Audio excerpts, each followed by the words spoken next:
Hello again, everyone. Welcome back to Lego Building. Happy Wednesday. I hope everyone's day has been going well. Today we're going to be working on the Ministry of Magic Harry Potter set, which I believe is currently on sale on Lego.com. I got it in large part because it has a lot of dark green in it. You know? I mean, what better reason is there to get a set, right?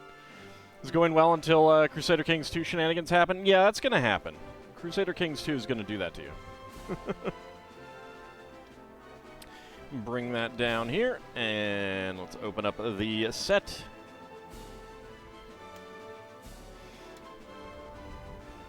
Yeah, I saw you get stuck in a Regency.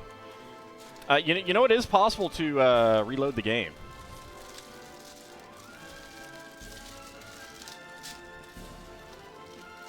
Go back to the autosave or something like that. Alright, that is everything. Alright. Chuck that box over there. Almost stayed up in position. Interesting. Right now, you roll with it. Yeah, that's fair. Alright, let's see. That is bag number 7. That is bag number 5. That is bag number 6. That is bag number 1, so that's what we want. There is a 4, 3,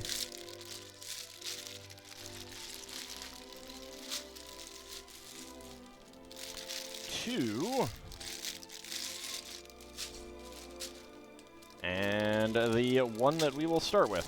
So there are some stickers, some kitties. Some kitty stickers. Let's put that aside. Alright, and dive right in. The 5-year-old has 4 bloodlines and is matrilineally betrothed to another with a bloodline, so you're okay? Yeah. Oh, that's good.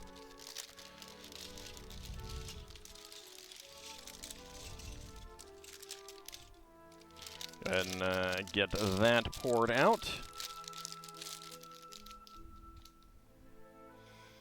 Alright. Oh, look, everyone. Another brick separator. Oh, the holy brick separator has arrived. Get over there. No one cares about you. Alright, got some large parts there that we want to move aside.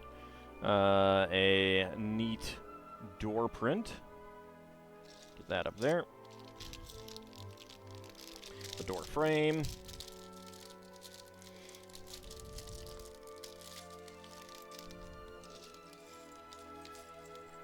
Go ahead and pour that out there. And this one here.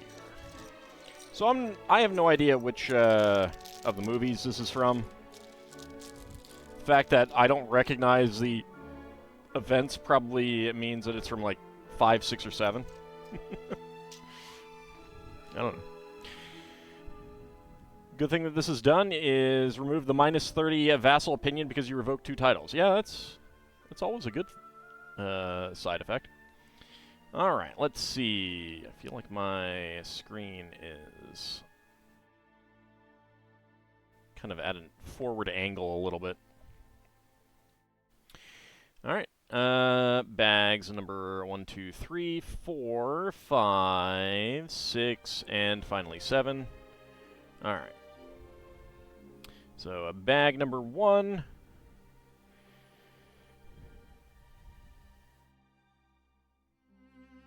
They go there in all 3. Yeah, but this seems to have a very specific event tied to it, and I don't know what that is, so. Alright. Let's get the torso for what is apparently Ron in disguise. There we go.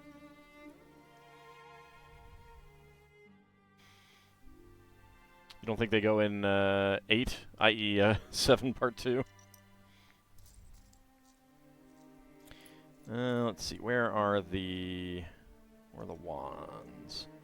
Okay. You got get brown.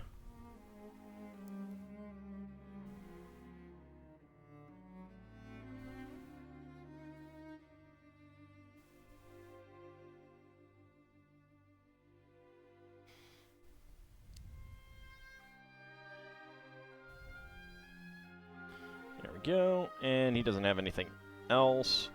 But we do have the Ron hair and a Ron face back there. So let's take a look at this minifig. I do like the torso. That is a pretty nice print.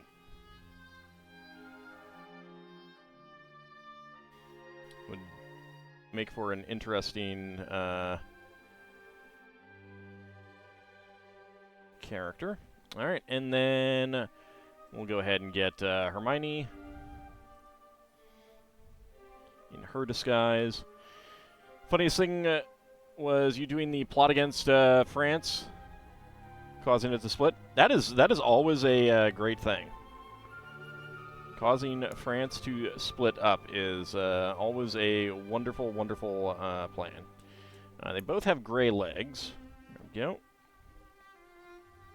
We do have this hair, which I believe is the same as... oh, no. No, it's actually different. Okay.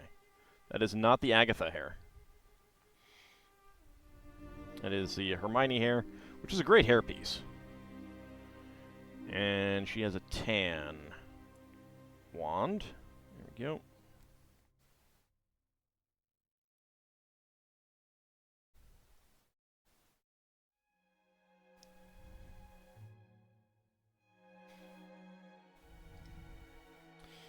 All right, and she also has a suitcase or briefcase in black.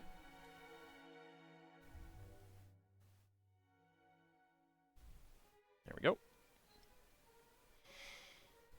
All right. So it shows swapping the characters. All right. So we are making a red police, not police, red phone box. Not a police box. Red 1x2 by 2 bricks. Didn't do too much as France was so massive, so even when it was split into 3 kingdoms, it still took up most of the Western Europe and Spanish Peninsula. Yeah, I mean, it really depends a lot on where the game considers the different borders lie. But that's still pretty great for expansion, because that's now 3 targets that you can go after rather than only 1. There's a black 2x4 tile. Red 1x4 brick. Another 1x2 by 2 brick there. 1x2 brick with clip. There we go. Your intention was just messing with France? You have no plan to go after their territory? Aw. But territory. Yum yum. Territory. Gobble gobble. It is almost Turkey Day. And by almost, I mean, like, not really, but close enough. Alright, let's see. Printing is on that side, so we go with that.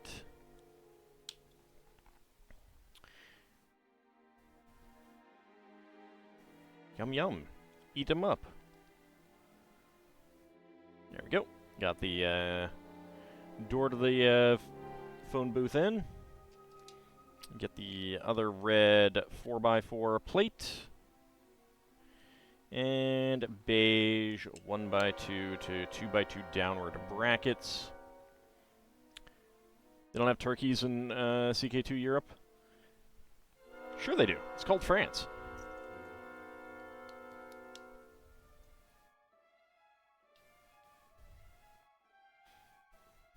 Alright. 2x2 corner plate. You were wondering why Denmark became France, I think, earlier, Bahamut. if you're not aware, every title, every real title in the game, has a prestige point, a hidden prestige point listed for it. That is to cause characters to, if they hold 2 titles, they will take the one that is more prestigious as their primary. Your attention right now is not getting tossed into a river in a bag. It's always an issue. Howdy, Title Rabbit. Yes, dark green bricks. Very yummy. Delicious. Very much looking forward to it. We got a trans neon yellow-green 2x2 cylinder brick there. That is to say the game cheats to keep France alive? Not exactly. No.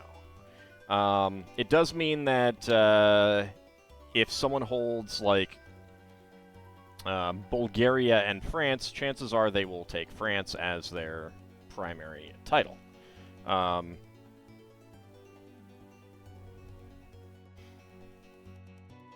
And that I think part of it is also to kill off titular titles when real titles are created.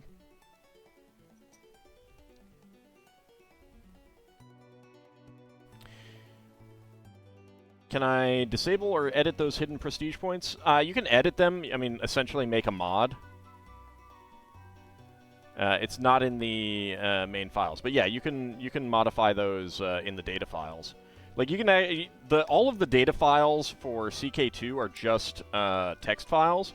You can go in and if you want to change, like, say the name of Paris when it is controlled by the Welsh. You can just go in and do that. I did that for a number of territories in the English Isles before they added those in later. Just because I liked seeing those names in there when I took over them as Welsh.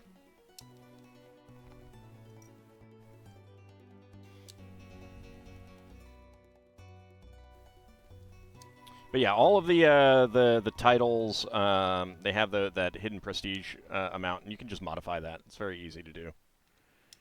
2x2 plate right there. Making titular titles can become actual titles. Yes. That is true. Alright, so stickers would be going on all of these. I'm not going to put them on.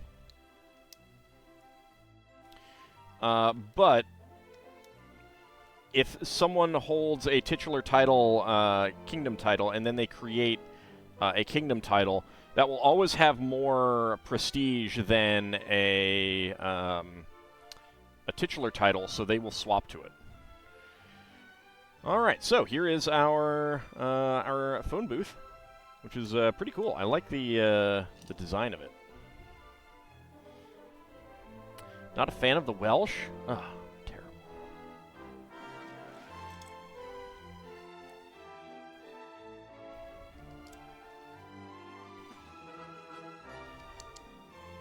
There we go. Start with that. France and Denmark now separate titles again. How long that will last, because a lot of Danish kingdom is within actual French territory. Well, that can cause them to go to war as well, destabilizing their realms, which is always fun. And then gobble, gobble, gobble. Yum, yum, yum. Delicious French lands ripe for the eating.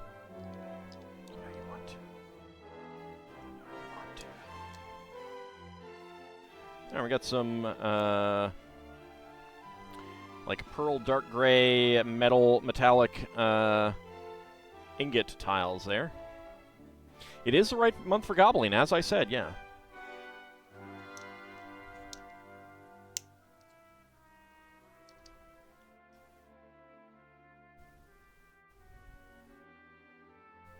Alright. Dark green 2x4. This... I was a little on the fence originally with this set because I wasn't actually sure whether it had regular green or dark green because some of the pictures were a little bit wonky about that. But once I realized that it does have dark green, I was like, yep, no, I gotta get it. I gotta get it. get it. Got to get that delicious dark green. Valencia and France are going to be rivaling for the Spanish Peninsula. Just hold the Galician Kingdom. But you can let it all drift into you. Love de jure drift. De jure drift is one of the best things ever.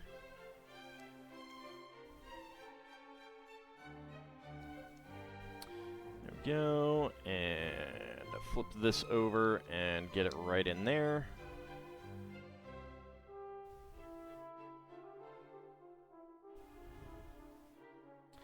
Alright, and then a friction pin with double axle. Not a triple axle, just a double axle. Flip it over for some sand green 1x1 tiles with top clips.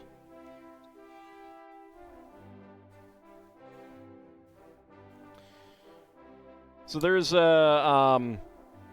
been persistent rumors of an upcoming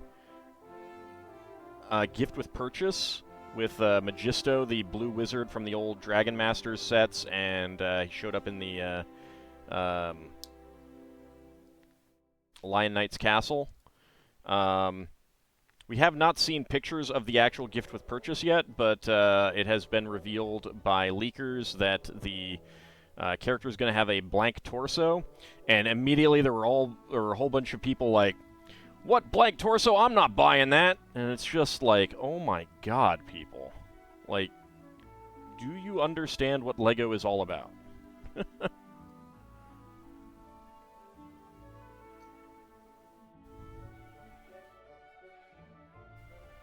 People are weird. Alright, so we got a trans-neon yellow-green gem and a trans-neon green, yellow-green flames. Obviously, LEGO is not about blank torsos. You often disabled de jure drift? Oh, de jure drift is good. The only issue is that it takes 100 years. Although, making it take less time can also be very, very problematic. And the reason why I like de jure drift is because it allows you to have fewer kingdoms and have the people in those kingdoms be a little bit less pissy about it. Like you can, if you get a whole bunch of kingdoms to become titular, like if you make France titular and you split that up to be part of Brittany and Navarra and stuff like that, then those individual kingdoms, those other kingdoms, have more duchies in them with fewer people with complaints about being under the wrong de jure lord and blah blah blah and wanting de jure parts of other realms and stuff like that. It's really good for maintaining vassal relations and stuff like that, while also limiting the penalties for vassal limit and stuff like that. Like, I've had a bunch of like really large sub-kingdoms, and they only have the one kingdom, and I've de jure drifted all of the other stuff out. And it makes them relatively happy. They're not complaining about wanting, like, the Kingdom of France because they have parts of France, because it's not parts of France anymore. It's great. I'm just using France as an example. Alright, let's see. Some more dark green bricks.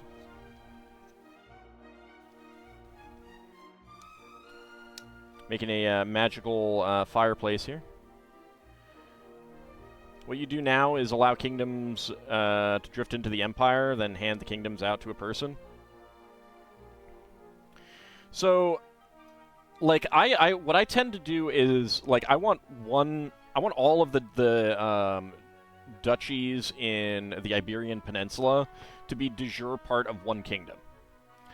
Because they can hold all of that with their own vassal limits, and it's not an issue. But if you have, like, what is that? That's like 6 kingdoms right there.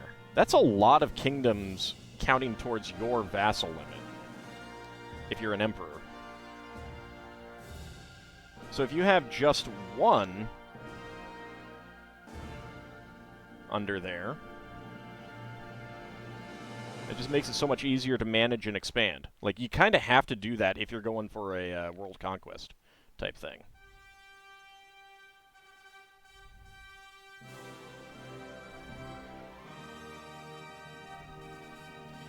There we go. And gold 1x1 cylinder plates. You're not doing world conquest in CK2?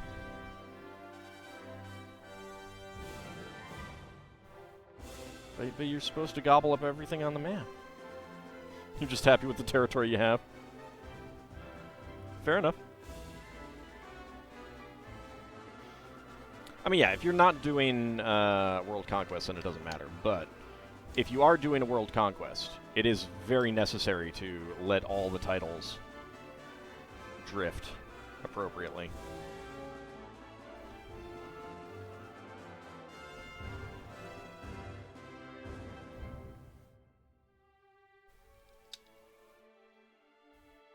Get those corner panels on. Black 1x1x5 brick here.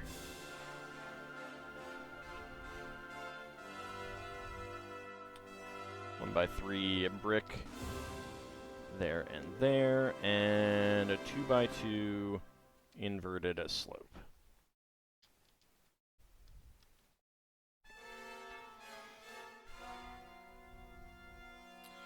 All right, and then we get gold.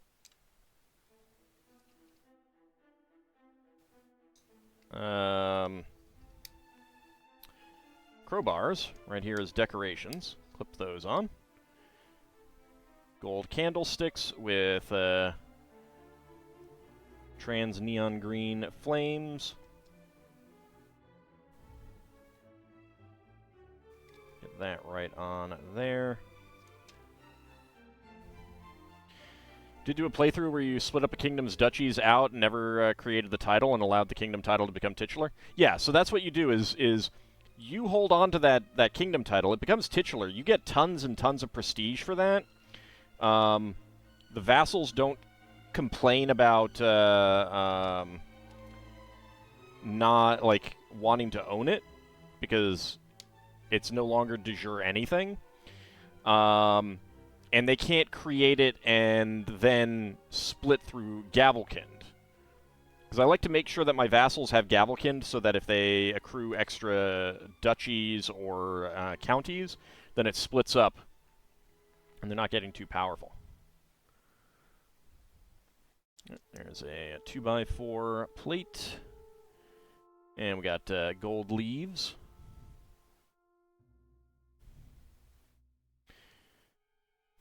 You remember a guy once that started as Bohemia in CK2 and was going to transfer to EU4 and play from there, but he managed to get so powerful in CK2 that EU4 was a boring steamroll.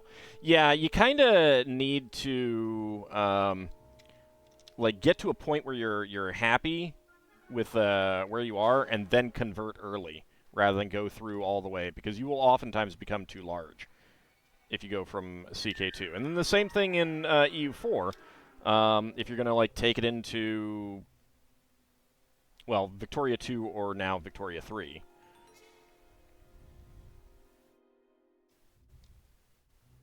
There we go. Get those on there.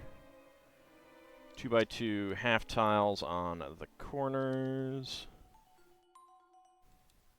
1x3 tiles and a 2x3 tile right there. All right. So we've got our first level of this building done, and it has a flippable fireplace thing. Spare parts, we've got, well, we've got tan and brown wands, gray Technic pin, gold 1x1 cylinder plate, trans neon green gem, and trans neon green flame. Can you go from CK3 to EU4? Probably, but I don't know. I never looked into that. Didn't know that you could go to EU4 to Victoria 3 now? I don't know. I mean, I would assume so. I haven't been paying any attention, so I do not know how that works. Alright, so we can put one of the characters here. And...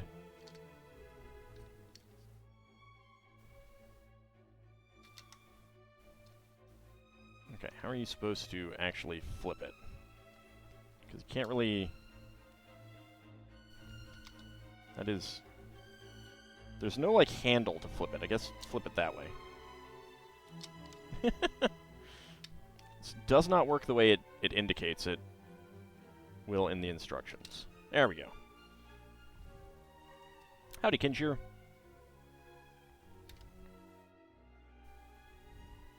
I mean, if you can't convert, then that feels like a missed opportunity. Alright, next up, bag number 2.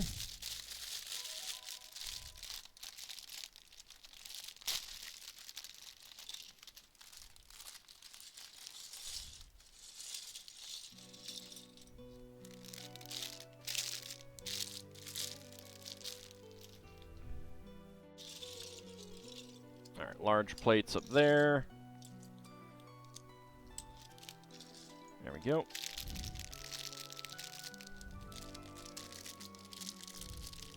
A Flue Network fireplace. Alright. And now for the minifigs, but first, and most importantly, Ghost Kitty! I know it's not a ghost. It's a sparkly trans light blue kitty, though. So it's Ghost Kitty. Ghosty Kitty. I know it's like a Patronus or something, or whatever they call it. But it's a Ghost Kitty. That's what it should be. You know, thought of CK2, EU4, Victoria 2, Hoi 4 as one generation of Paradox games?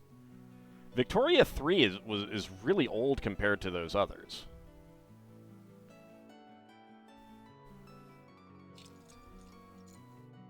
Alright, where is... there we go. Pink torso and magenta legs.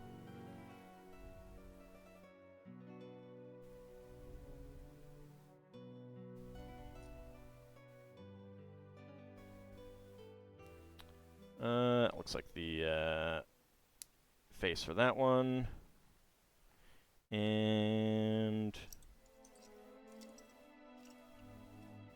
there we go. Give her the hair. She has a dark brown wand.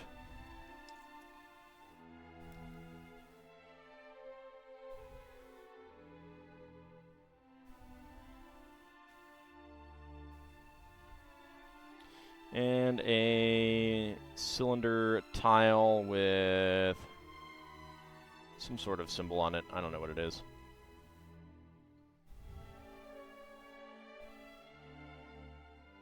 There we go.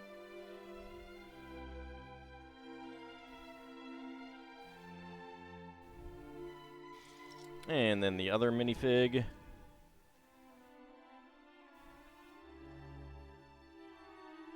The box did say who these characters were. I tossed the box away.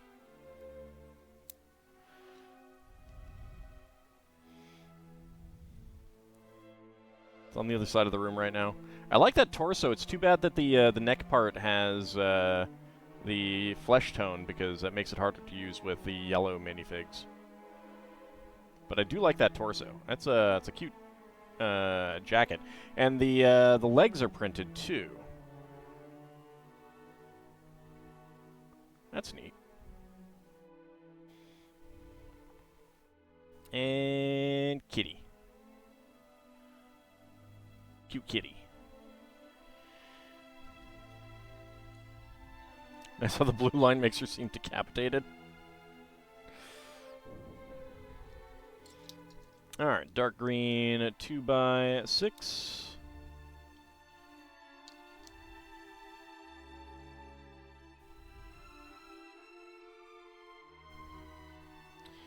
Alright, and we get more of these metallic ingots.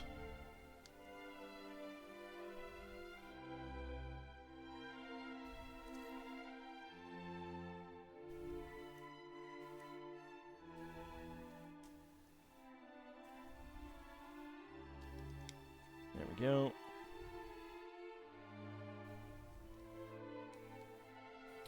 I don't know if modern AI would actually help game AI. That's pretty different things. But also pretty much the same thing. Like, text AI is kind of like... It's all about algorithms, and that's what you're setting up with... you know, a game AI and stuff like that. Trying to get it to more likely do certain things and stuff like that.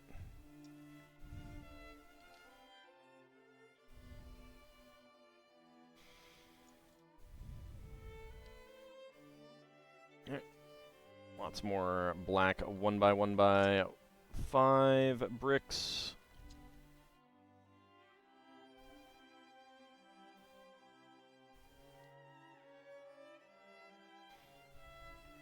Okay, then black 2x2 cylinder tiles with center studs.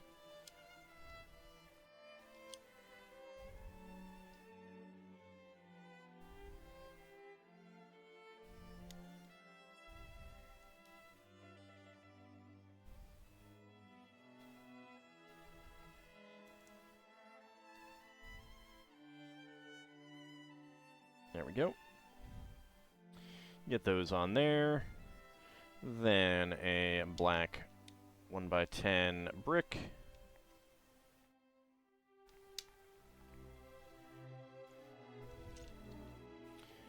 Two by two inverted slope. There we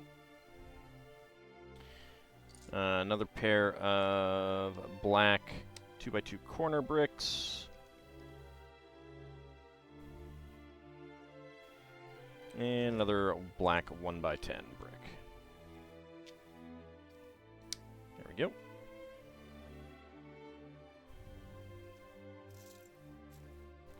Alright, get some white windows.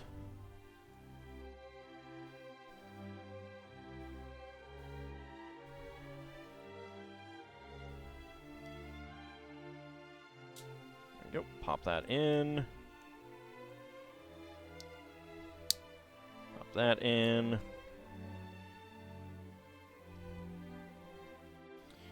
Let's see. We're just making 2 of these right now. Alright. Well, I will probably need the others, but for now. Get the windowsills above it and below it with the rail plates. 2x2 inverted slope and red 2x3. And a brick down below. Victoria game mechanics are really the best for 19th century Hoi for large-scale war, but for Cold War you really do need a breakthrough in AI where it can understand complex goals and have a pseudo theory of mind in order to understand complex goals and do nuclear brinksmanship and whatnot.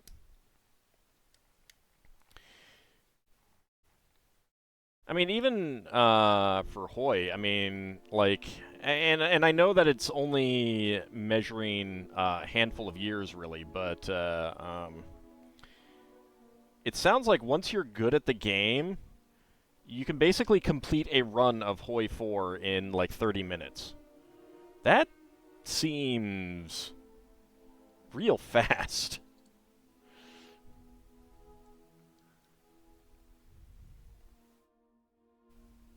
It doesn't seem all that much fun to me as a fan of grand strategy type games.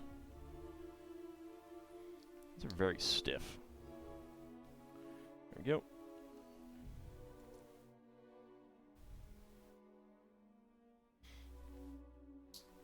Age of Empire 2 competition. I've never played Age of Empire 2, so I don't know. There we go. Get those in. Now we get our windowsills, dark green 2x2 slopes on the underside. There we go. That is going to fit in right there. To be honest, Hoy, you can also take vast swaths of land in the peace deals, unlike CK2 and EU. Well, you can't take land in peace deals in Crusader Kings at all.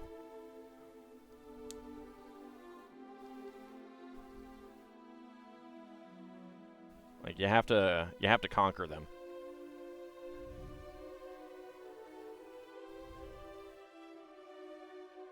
There we go. Get those windows on there.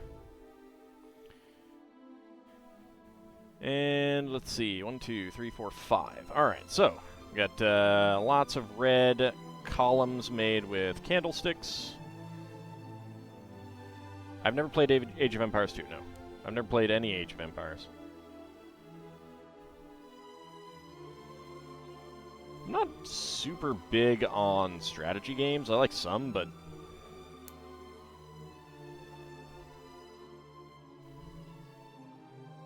I got kind of tired of the, you know, manage your individual armies with Warcraft and Total Annihilation.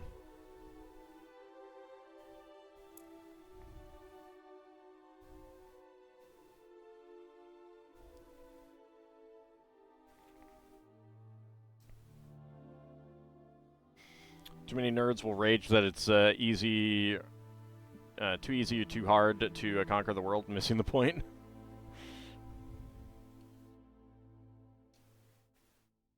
Yeah, I mean, in a Cold War game, you kind of need to have a completely different style of gameplay where you're not actually going to war.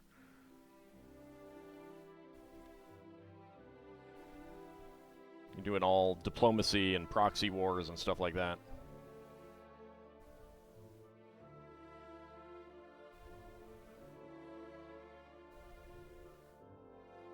Yeah, honestly, like, that's one of my problems with Stellaris and a lot of those other types of space games, is that I think that a lot of the wars that you would have, a lot of the conflicts that you would have in those, would be Cold War-esque.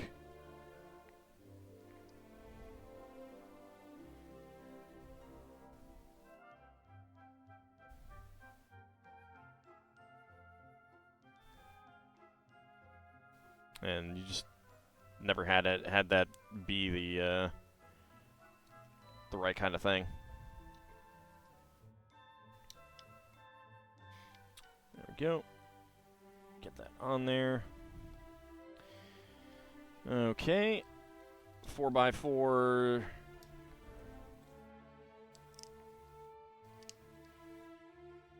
Cylinder plates.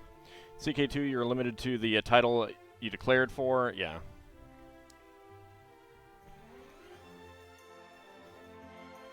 I do kind of think that there should be a mechanic in Crusader Kings for taking more than that.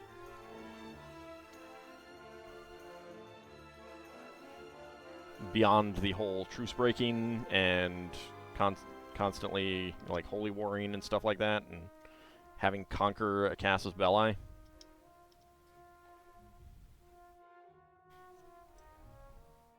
But oh well. Alright, get our top tiles on here.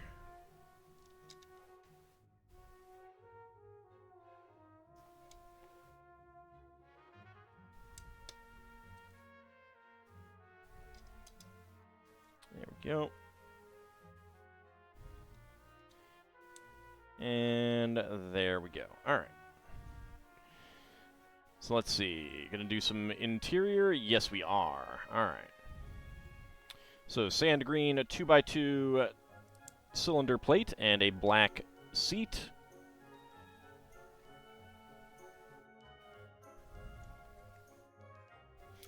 And that goes right in there. A sticker will go on top of this one.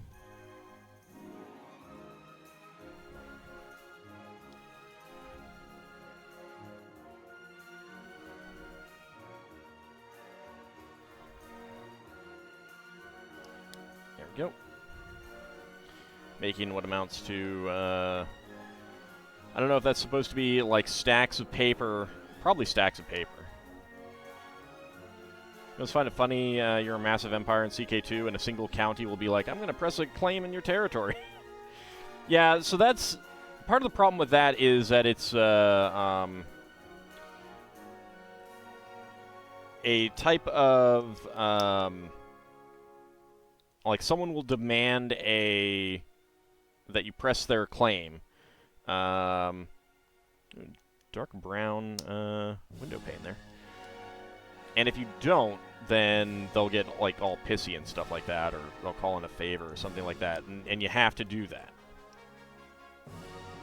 That's part of the problem with that mechanic. Howdy, little bunny. And we got two 1x3 double inverted slopes. There we go. Get that right up on top. And a brown 2x4 plate. Alright, another 2x2 tile. A sticker would go on top of that, of course. And a black 1x1 cylinder tile with top peg. And we get a white feather in there, which is an interesting, like, that's a really big quill. It's multiple feathers. I don't know why they didn't put in a smaller one, but... And that goes right there. That is a big seat that I'm not sure would actually allow a minifig to sit there, but whatever. Alright, so extra pieces, a 1x1 cylinder tile with a print on it. I have no idea what it's supposed to be. If the camera would focus.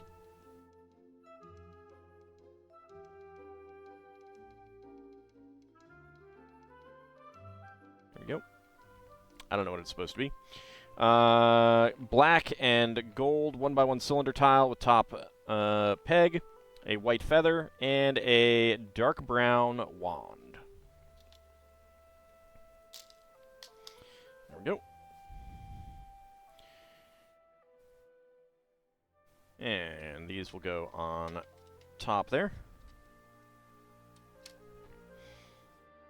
It's a nice modular layout for this kind of thing. All right, next bag number 3.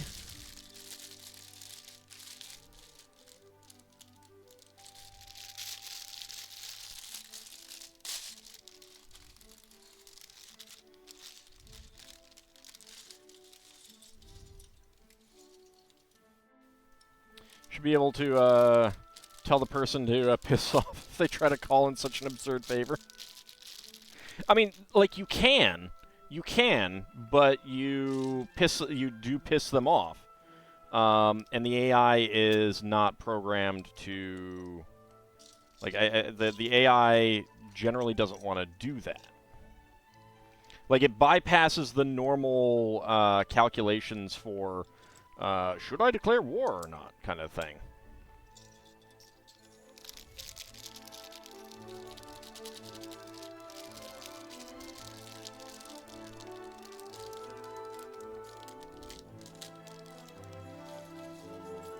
One of my favorite things was when I had nothing but archer retinues. I was defending in the mountains in really around Israel. And armies just kept coming in to attack me piecemeal, and then, like, joining other armies that were about to be defeated, so they got massive penalties to their morale when they retreated and stuff like that. And it just, like, I I beat so many more troops than I should have with those archers.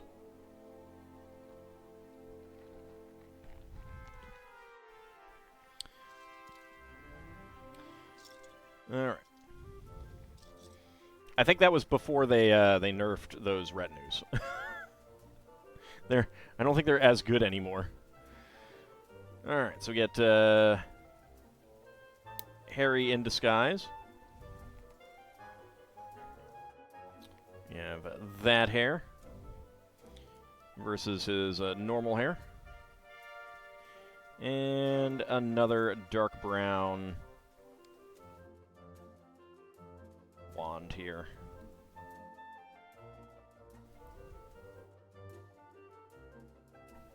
Keep trying to set up longbow-only whales in CK3, but that stupid Gavelkind. Yeah, that's one of the other reasons. That's one of the reasons why I can't get into Crusader Kings 3 is because of how long it takes you to get out of Gavelkind. I do not like that at all. Like, I understand the historical perspective of Gavelkind. I don't find it fun. I don't mind the challenge of, like, rushing to be able to get out of it, but you can't rush that in CK3. Gavelkind is only great for your vassals, exactly. It's one of the reasons why I can't get into Crusader Kings 3. Some people get elective in Tanistry, yes, that's true. But it very much limits where I'm willing to play if I can't easily... Well, not easily, but if I can't get out of Gavelkind with some reasonable effort.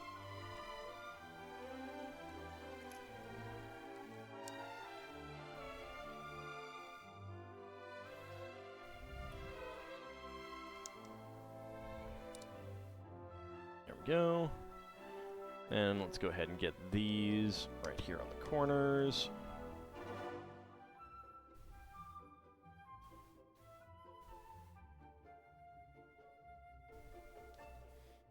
Okay. 1 by 1 by 5 bricks. You're just gonna say that makes CK3 so hard and tedious? Yeah, and it's just not something that I like. I don't enjoy Gavelkind, and I get it. I mean, I get why it's there, and I get why it's not fun and stuff like that. And I get them wanting to make it more difficult to get out of, but at the same time, it's like you do have to make the game fun for players.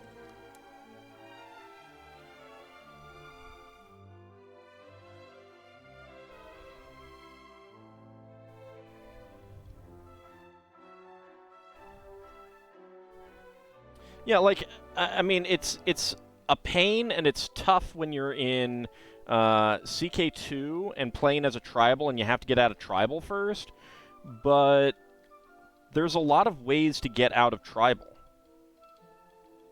So you have a lot of opportunities to do that. In CK3, it's basically like, wait until 300 years have passed or something like that of tech growth. And I don't like that. Howdy, Isovan, how's it going?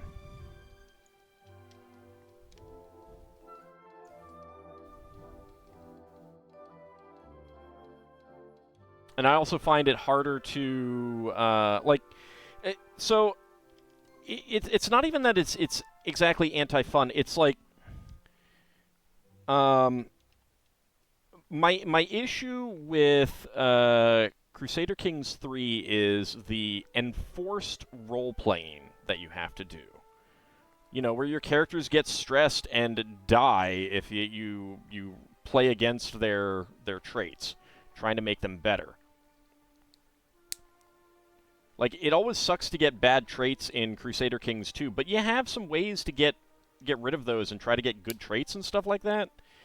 And they made it so much harder to get rid of traits in CK3.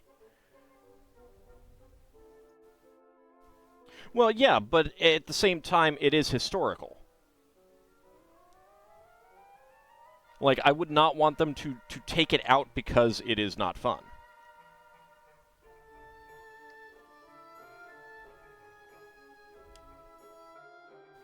Like, it is historical and stuff like that, but you're playing a game where you're going against history frequently, so I think it's okay to have the, you know, the sop of, you're not following history anyway, so allow your players to, choose to go other directions kind of thing. You do like the enforced role-playing aspect?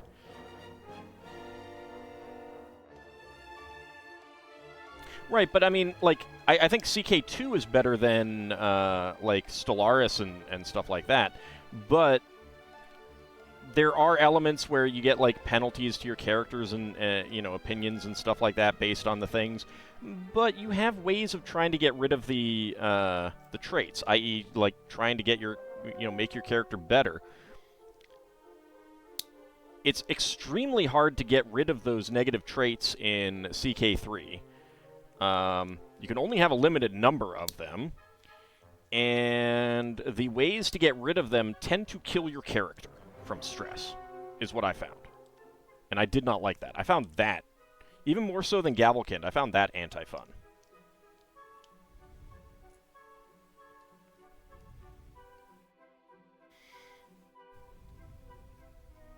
The annoying thing is that it isn't even just one Gavelkind, it is two. The first creates titles you didn't to give away, and the second doesn't create titles. Well, yeah, the one where it creates titles, I do not like that. You know, because again, like, I think it's reasonable to maintain, you know, a small realm, so to speak, or have very little for your characters, you know, your heirs to inherit as a defense against Gavelkind. I think it's a reasonable way of playing it.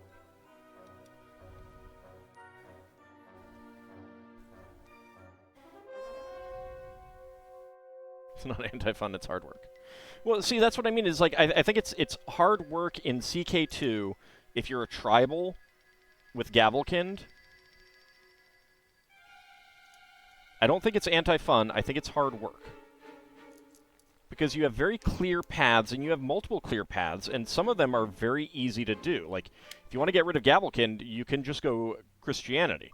That blocks you off from doing certain other things, like reforming the faith. But if your one single goal is get rid of Gavelkind and then do what you want, then that's fine. Keep having to kill your brothers and destroy their titles? Yeah.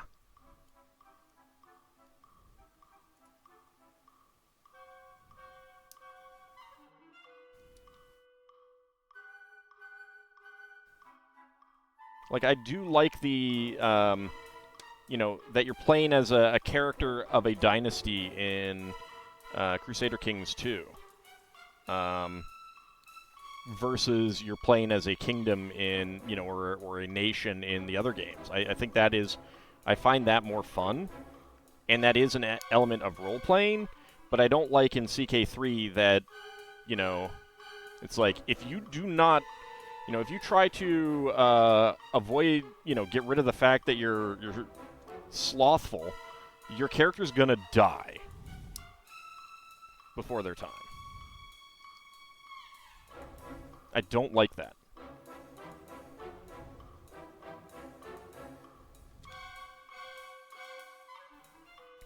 I like to start with Viking Hastings because he starts with tons of event troops, one kid, and can immediately become celibate.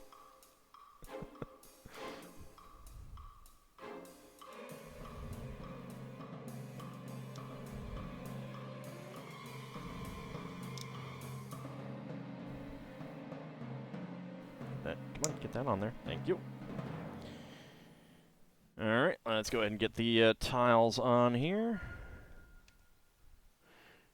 It's a depressing statement on real life as well. I mean, it is really hard to change certain aspects of your character in real life, yes.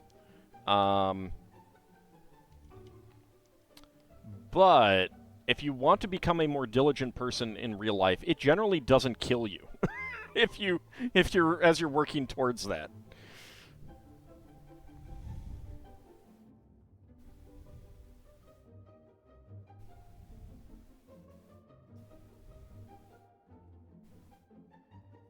That's basically my issue with it. Get a magenta 2x4 on there, and some lavender 2x2 tiles with center studs, and a white 2x2 tile that would have a sticker on it. And a mug. There we go. You had a character die from stress from family members dying. Yeah, like, the stress mechanic is just, like, bad, I think.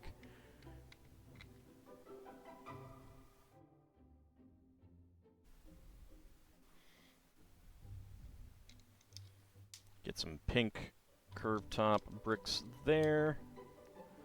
Magenta... No, actually dark pink 2x2 cylinder tile, and a black chair right in front of the table.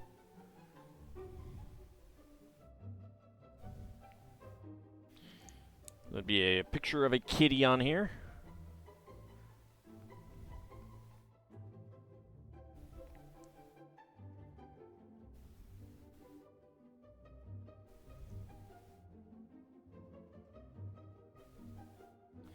And I mean, I think it's part of the role-playing in the game that allows you to make a more concerted effort to be better. To be a better person in the game, kind of thing. And the fact that they make it so difficult for you to become a better person in the game, I don't like. I don't like that. Alright, a couple other stickers would go on there, but not putting those on, and there we go. This goes on top of that one right there. It's got a 3-story building. Spare parts, we have a spare mug, spare Friends ribbon, hair ribbon, spare gold star, and a spare dark brown wand. Howdy up, Cody. How's it going? Go ahead and get that right there. Alright, bag number 4.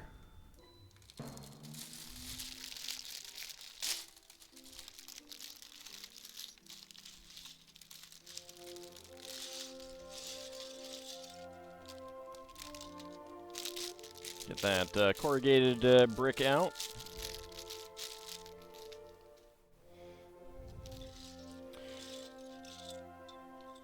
Yeah, I was talking a little bit about CK3 in my update video, just because it didn't click with me, and that's... I didn't describe exactly why, but I have in past situations, and of course I'm doing that right now. It just really did not click with me because of those pretty severe limitations. Has 7 bags.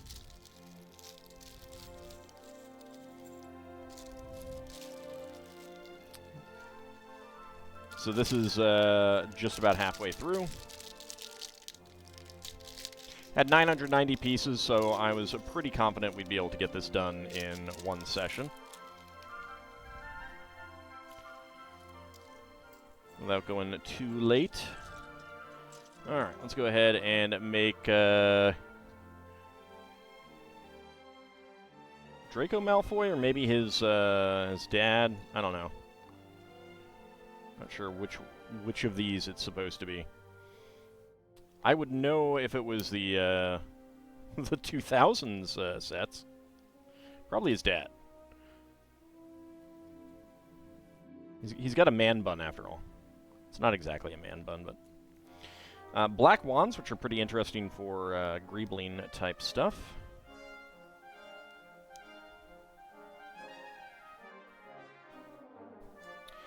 It is a good torso, though. It's a nice torso. And there is the hair. Channel updates. You should watch that sometime. I mean, that's what they're there for. They're for updating. You don't have to, of course, but they're there for giving updates. All right, 6x6 cylinder plate. And we get our 4x4 quarter cylinder plate on the underside. You'd be either Gryffindor or Slytherin in the Harry Potter universe. Well, it definitely wouldn't be Slytherin, I'm pretty sure. Doesn't look much like Jason Isaacs. I mean, it's a minifig. It's like the people online whining that Paul Atreides didn't look like Timothy Chalamet in The Ornithopter. It's really Kyle MacLachlan, and it's really not Kyle MacLachlan. It's very educational about YouTube's algorithms. I try to make it so people understand exactly what's going on.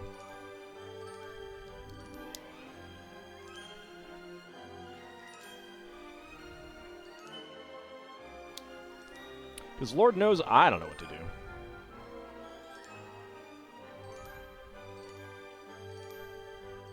We'll get gold froggies. Stick on the stud, please, froggy.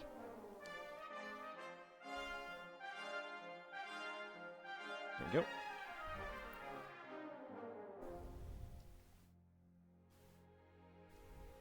This YouTube algorithm isn't making me eat pickles for views. Hey, look, if there was like if I could guarantee another tens of thousands of views or something like that, I'd eat pickles. I'd eat pickles live on camera.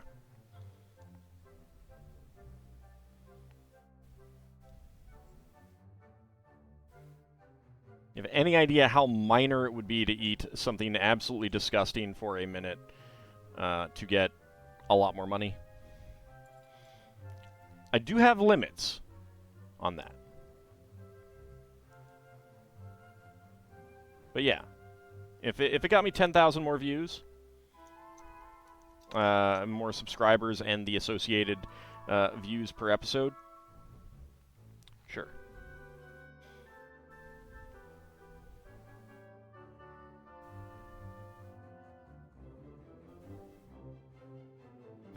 Weird how there was so much about redemption and such, and then none of the Slytherins stayed to fight the Death Eaters. I have no idea. Maybe it wasn't really about redemption. All right, get that there. And we go ahead and make a gold statue. Plain gold minifigs. Get another gold beard. And a plain gold head. No decoration on that. No printing.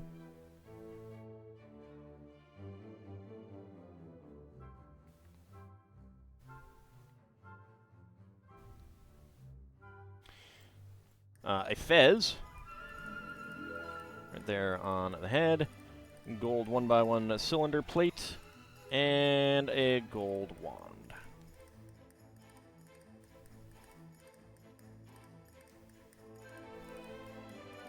Go. Get that statue right there in the center of the fountain.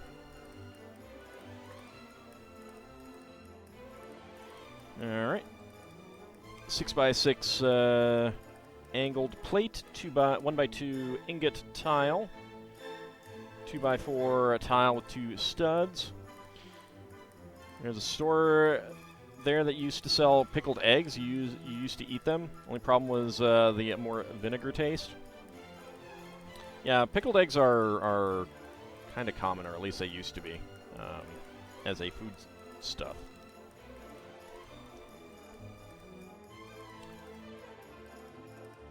Not that I have any desire to eat them.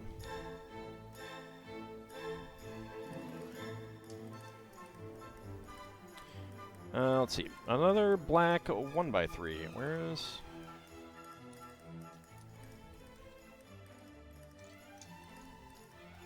Huh.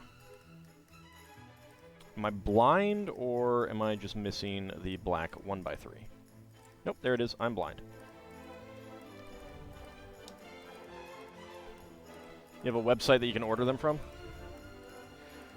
Good choice to not add minifigs to the other magical races groveling to the wizards like the statue had in the book's movie. Yeah, I can understand that.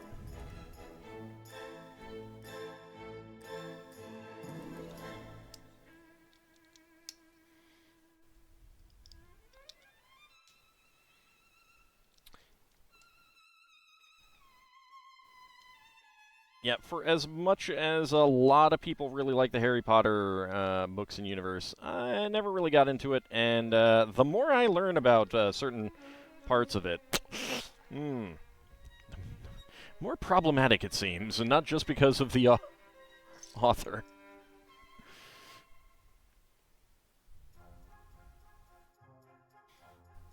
But I do like Lego parts, and parts is parts. Especially when they're the Clonus horror.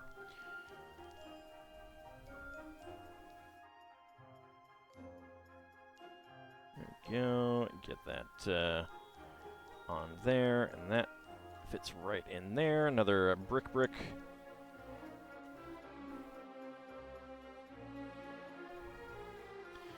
If you were more comfortable doing it, you would make homemade pickled eggs. I have no idea how long it would take, but, you know, it could be nice. You could experiment with the flavors and stuff. I was really happy with my attempt to make Tasting History's Lighthouse corn chowder. It's really tasty. It's an imperfect world with imperfect people, with some trying to make it better. Yeah. That's probably fair. I don't know.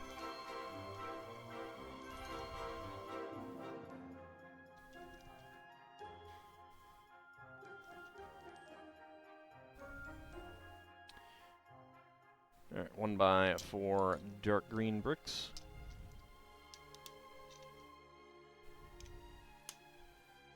Garum soon? No. Garum is one thing that I will not make. I'm good not having a fishy condiment on my food.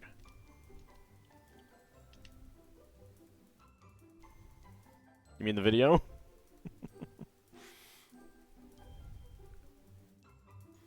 Alright, 2x8 Technic plate. Always nice to get more Technic plates. And your parents tried making pickles. They didn't turn out right, but hey, an attempt was made. Yeah. I mean, I made some other things, too, that really did not turn out well.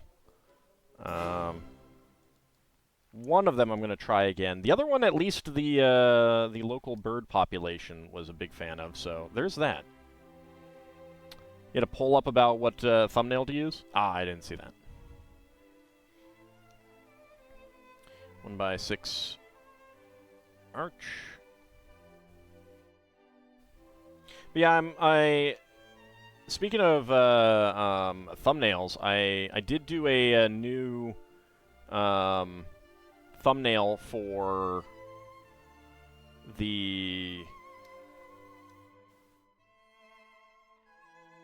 Rivendell stream, and I'm going to do that for the LEGO streams going forward, and I'm going to go back and redo the ones that I've already done. So I would be curious what people thought of that new thumbnail. Get a red friction half pin in there. The long process Garum video should be out sometime soon. That's true. I had forgotten about that. There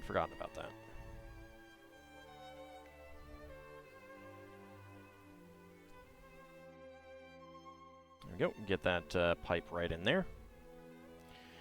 Your mom used to tell you about the time she tried making blueberry wine, but accidentally made vinegar with blueberries.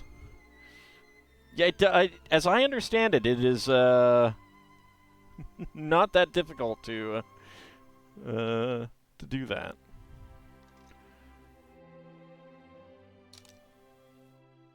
Pop that out.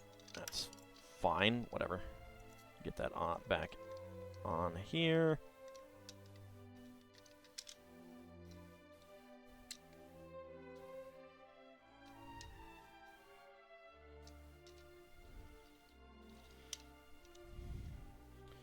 She, Oh, I was just about to reread something that I'd already read. One of the modular sets was a detective's office. It's retired now. Yeah. Yeah, it is. I do have that one. Not put together.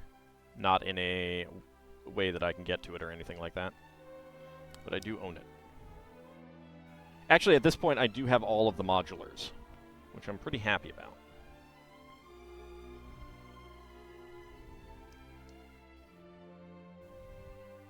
And there's the Chinese Lunar New Year sets coming out next year. One of them is just like all we know so far is Chinese building. So a lot of people are wondering if that'll be modular compatible, like the Spring Lantern Festival is. If it is modular compatible, that would be exciting. I do like that LEGO is making things like the Sanctum Sanctorum and Avengers Tower and Daily Bugle. They're making all of those modular compatible. Really is fun.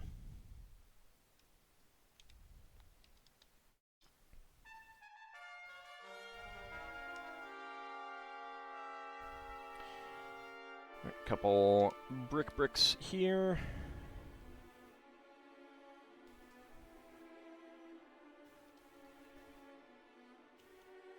There we go.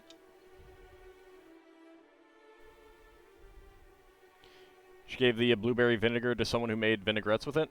Yeah. That could be a really interesting flavor, I imagine.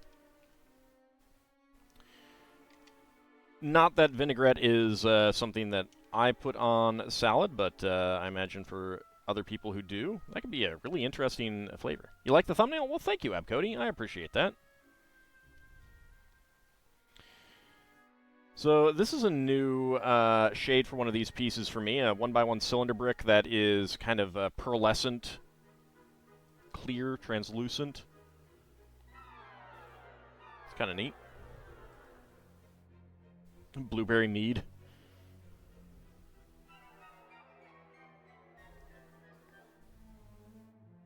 Get that there. And right on there.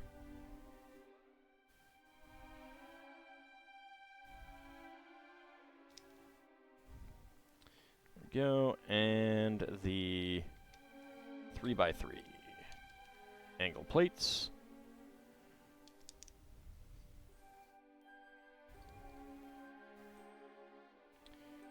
I think the most fun you've had doing cooking stuff was making vanilla or butterscotch pudding from scratch. It was fun. You got so good that you really didn't use the recipe when making the pudding.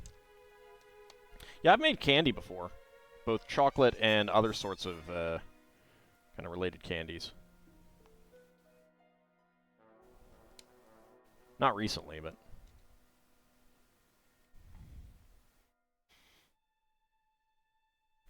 Alright, and let's get the tiles on.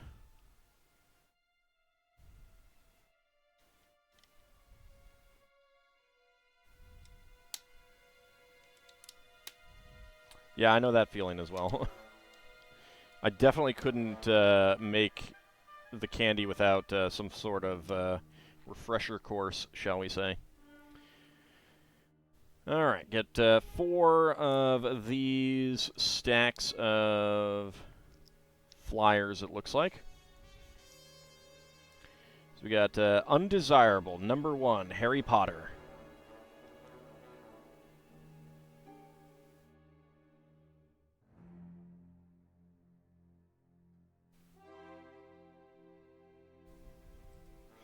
You get that, get those posters around. Get that on there. Looks more like Blurry Potter to you. I do need to get a better camera. Definitely the 7th book. Gotcha. Well, technically, I think these are based on the movie, just as a FYI. I don't think Lego has the license for the books. I think they have the license for the movies. I don't know. That might be freeform enough to incorporate things from the books where it doesn't conflict or something, but so you can also pop those out for whatever that does.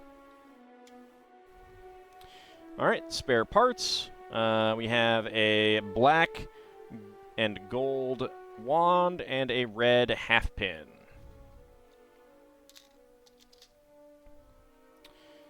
All right, let's go ahead and put these back here for the moment because it is that time. Let's go ahead and get our minifig sheets ready. There we go. Ninjago Movie. Move that so that's not in the way. See if we can get some more cornflakes. Yes, cornflakes! Alright. Let's go for this minifig right here. Which is almost certainly not going to be cornflakes. Oh, why don't you want cornflakes? No, don't make a flare the cornflakes. That's terrible. Alright, let's start a prediction. Can all guess what is inside the minifig pack? There we go. I should also get my scissors and my pen. Wheaties better than cornflakes. What is wrong with you? There are so many heretics around. Terrible. Oh yeah, I was gonna make a Twitch emote for the cornflakes. I need to go do that. Raids Alt's house to burn all the cornflakes, monks. Too bad you don't know where I live. 7 books, 8 movies. The start of making the last movie a set of 2 movies. Yeah, Frosted Flakes are definitely better than cornflakes. I will agree with that. That is some heresy from the builder. I'm gonna have to punish you. Look, I don't even know where you are right now, sir. You can't punish me. Where did I put him? No, don't fall down there. I don't want you to fall down. Where did he go? Some of these things got moved around recently, so.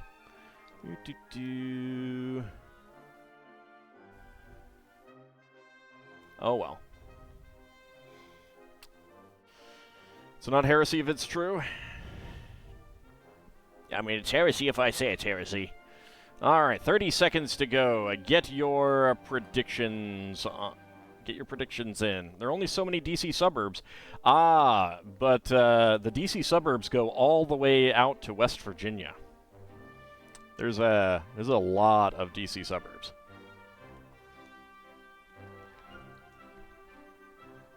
Oh, there's another Lego store opening near me.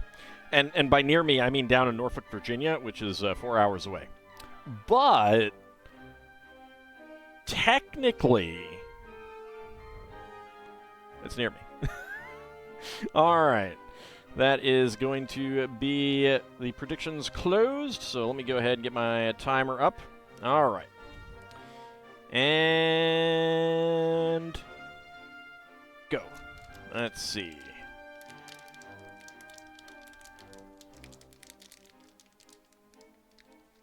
All right, that is a bowl. All right. So there's 2 possibilities that this could be. Can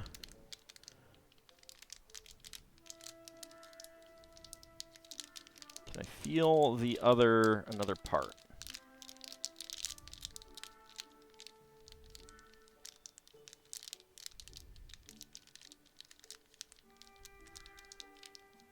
There's the legs. That does not feel like... Where's the spoon? Well, okay, both of them have spoons. All right. Okay. 46.82. I do believe we have Lloyd with the bowl. There we go.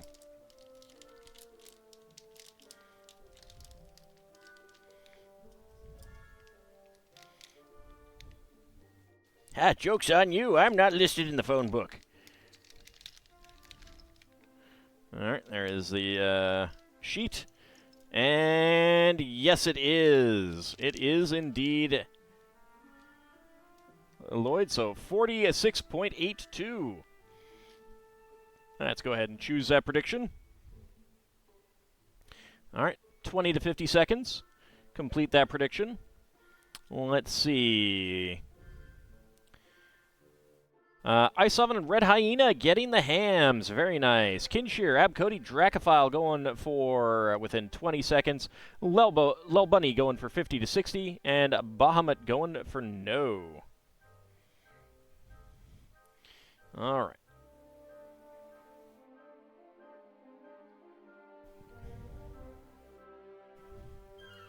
Let's go ahead and toss that.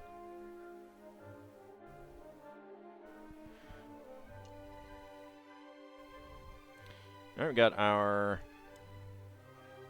legs on there. No back printing on the torso.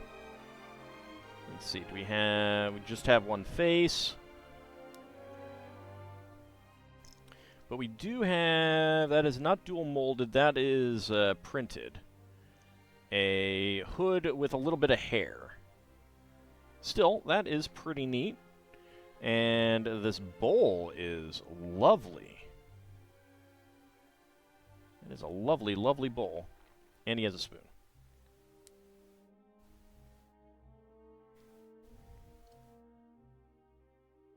Alright, so good torso print. Really neat hair with the hood. I like that. And look at that bowl print. Isn't that cool? It's only on the one side. But the blue line is around the whole thing. That is very cool. Alright, so we now have him. Alright. Next up, we got Series 12 again. We did not get Spooky Girl, so will Spooky Girl be a late addition? That's a good question. How about... I feel like I haven't pulled enough from here. I've pulled a lot from there. Let's go for this one.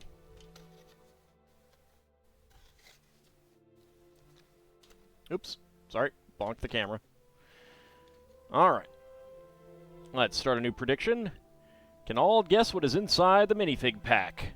I'll go ahead and put this one back over here without bonking the camera.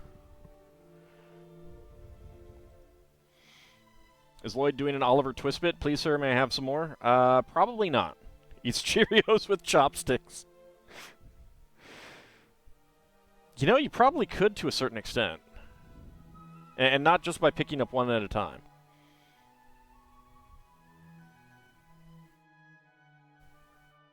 Man, now you make me want to try that. Why are you doing this to me? It's so ridiculous, and yet I want to try it. So dumb. Alright, minute 10 to go. Get your predictions in. We have, I believe, 3 minifigs that we need to get. We need the Jester, the Dino Hunter, and... Oh, no, 4. Pig Guy and Spooky Girl. Just use them to shovel the Cheerios from a tipped bowl into your mouth. I mean, that's how you eat a lot of the rice. Mind you, the milk might pour out if you're not careful. All right, about 30 seconds to go. Get your predictions in.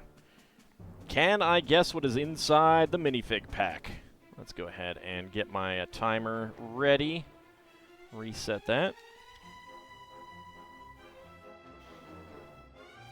Will we get one of the 4 remaining minifigs that we need? Your prediction is in. You have faith in me, even if it doesn't look like it.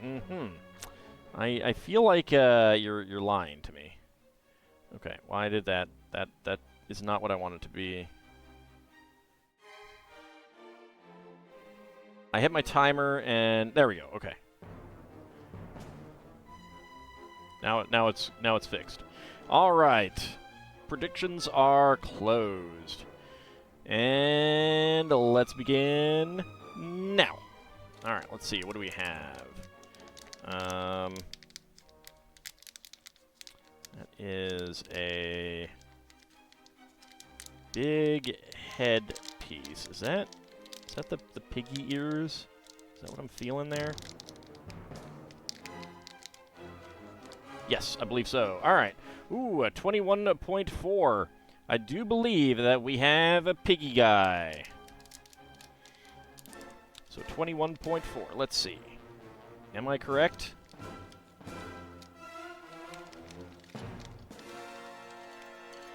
Yes, it is the pig guy. So 21.4. Let's go ahead and choose that prediction. So once again, 20 to 50. And let's see, Abcody and Isovan getting the hams this time. Red Hyena, Kinshir, Dracophile going for within 20 seconds. Lel Bunny going for 50 to 60. And Bahamut going for no. Wink, wink indeed.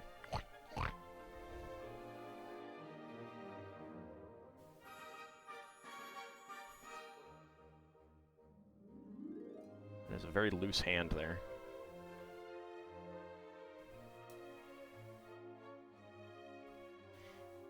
And there we go. We got the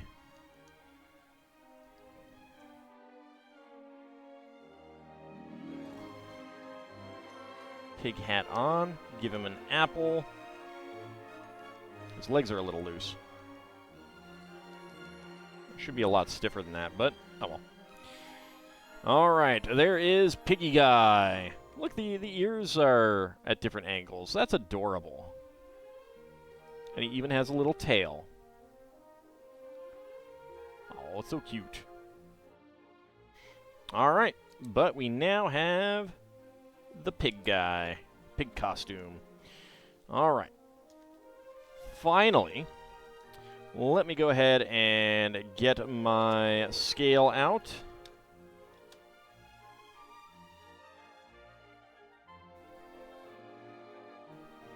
I didn't actually have that much candy.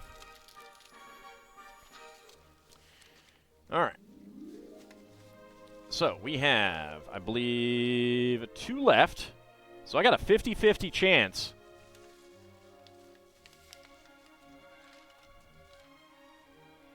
There's 1 left. 50-50 chance. All right. So let's go ahead and start the prediction.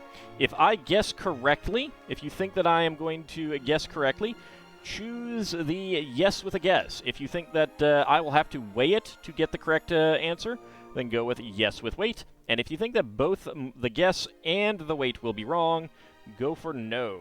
Let's start that prediction. You'll have faith in my next guess. Will you, though? Will you? Let's go ahead and get the weight guide up. I'm really excited to for the next series, with the detective with the red herring and the Bat Knight. That'll be great. And the goat herd, very, very cool. So go ahead and get your predictions in. You now have full faith in me, huh? All right, about 1:10 to go. You can get your predictions in. Which 2 don't I have yet? Yes, actually, I did forget to mark this one down. We got that one. We have not gotten Goliath, and we have not gotten She-Hulk, Attorney at Law. So those are the 2 that we have not gotten, Goliath and She-Hulk. So we're looking at 17.8 for Goliath and 19.0 for She-Hulk. So pretty big difference. Not too likely to get the weight wrong, but you upped your bet from 98 hams to 1,098 hams. Nice. All right, 20 seconds to go. Get your predictions in. Can I guess what is inside the minifig box?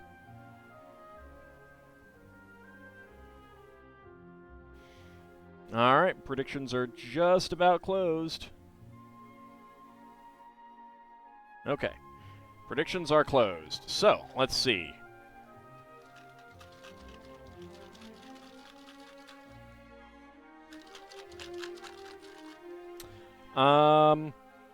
I'm going to guess Goliath.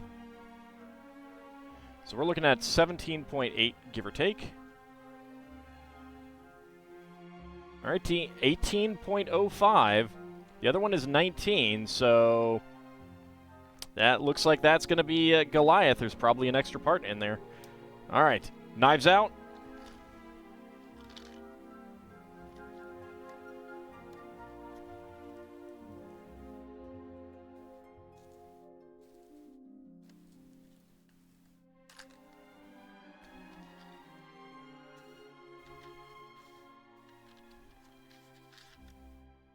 Yep, I'm seeing some white. Get that torso out and get there. There we go. All right, that is indeed Goliath. All right, so the guess was correct. Let's choose a prediction. Yes with a guess. Complete that prediction. And let's see, Bahamut, Red Hyena, and Kinshir going with the yes with a guess and getting it correct. I saw an Abcody at Dracophile going with yes with wait. And a Lel Bunny going for no. Having no confidence in me whatsoever. Let's go ahead and put the scale away.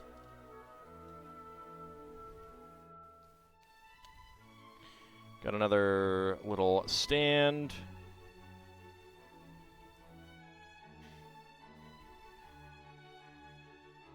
So we got 2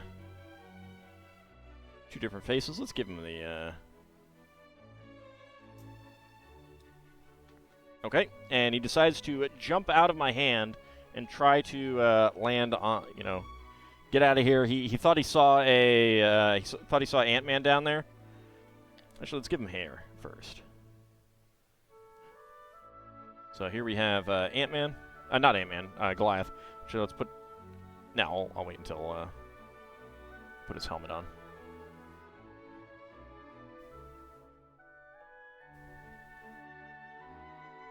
Come on, focus. Focus camera.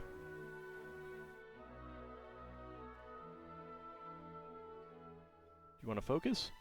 There we go.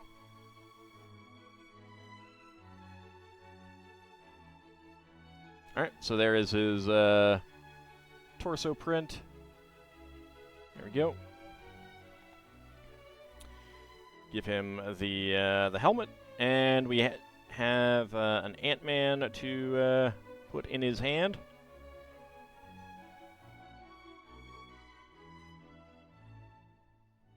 There we go.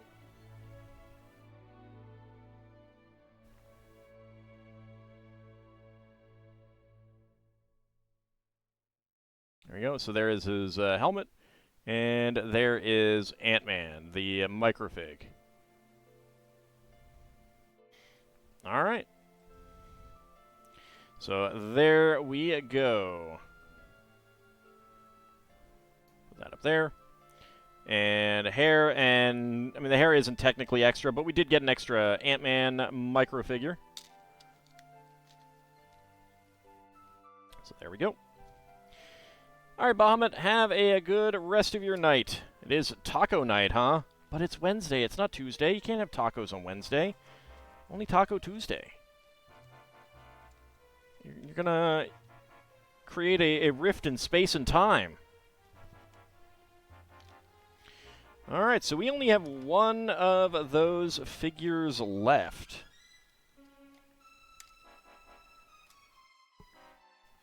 So that's pretty exciting. All right, so next, let's get back to our Ministry of Magic build. There we go.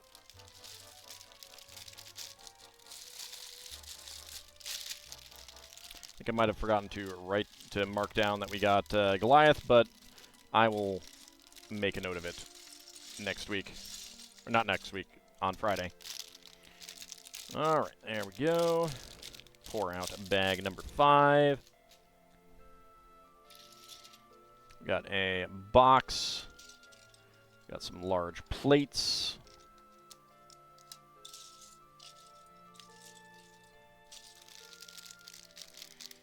A lot more of the pearlescent pieces, transparent pieces, or translucent pieces.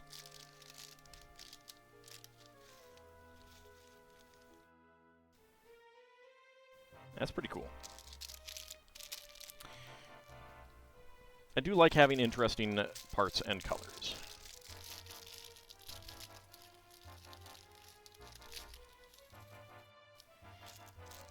And there we go.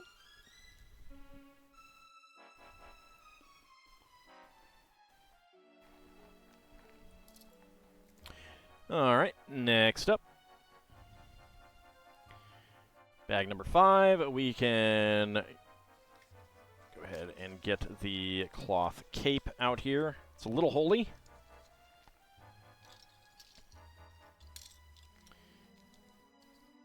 Get those pieces up there. Alright, where is the head? It does have a black head.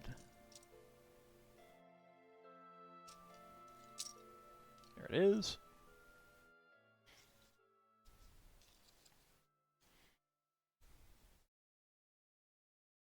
All right.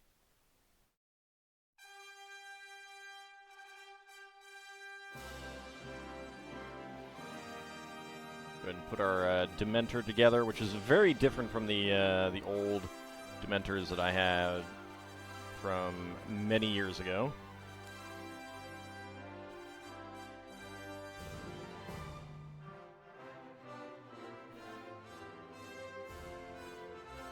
But it does have the classic Jedi cowl, robe cowl hood. And we have a Banshee leg type element, which is pretty cool. I do like these pieces.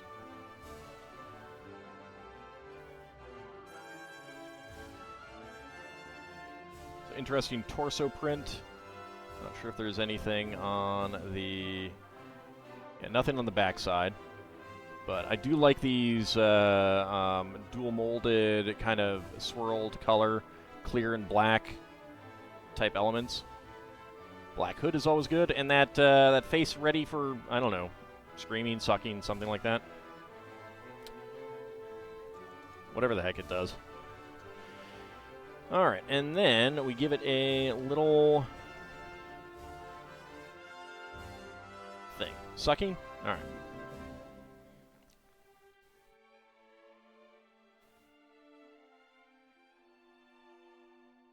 I did not remember what they did in the film, or for that matter, the book. Okay, next up. Dark green 2x4.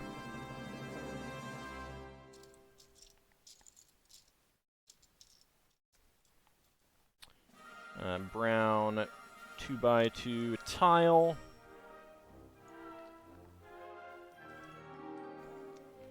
Some bricks. There we go. It will swallow your soul! But what if my soul is on the soul train? You know, can they still swallow my soul if it's on the soul train?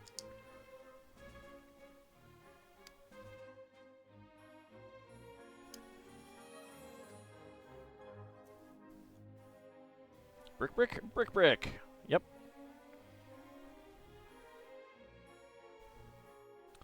I mean, I could be like, you know, everyone else and call it a masonry brick, but where's the fun in that, huh? Where is the fun in that, I ask you? Depends on my white guy dancing. Oh, my white guy dancing is absolutely, positively awful.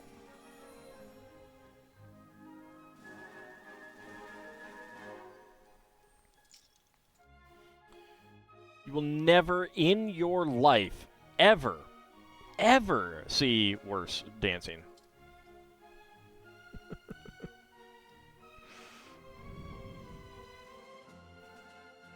Let's see, that goes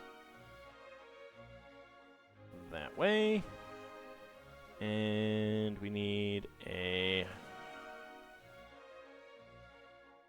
trans dark gray cone, which there was a bunch of little tiny Japanese Lego sets, and I mean tiny. Some of them had like a one piece that were all supposed to go together. One of them had a 2x3 brick and 6 of these as bottles of Coke. It was neat.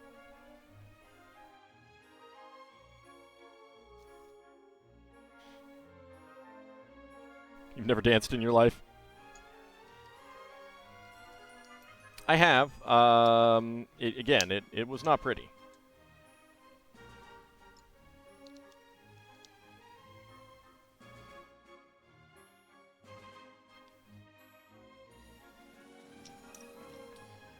There we go. 1x4s. Alright, let's go ahead and get the corner panels on.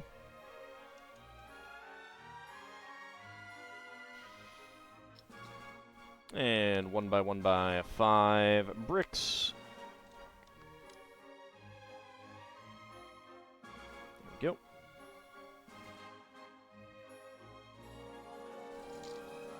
And another 1x1x5 brick there. Then 1x2x3 inverted slope. 2 dark green 1x1 bricks.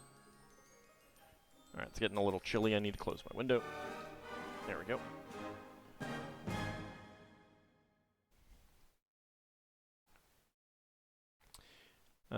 Trans light blue 1x1 cylinder plate with hollow stud. And a trans dark blue gem right in there.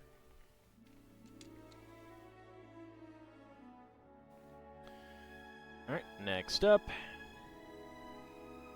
1x10 brick across there, and 2x2 inverted slopes.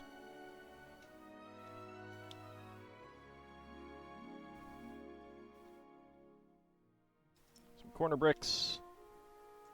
Another 1x10.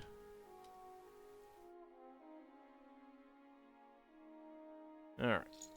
Let's put that up there for the moment.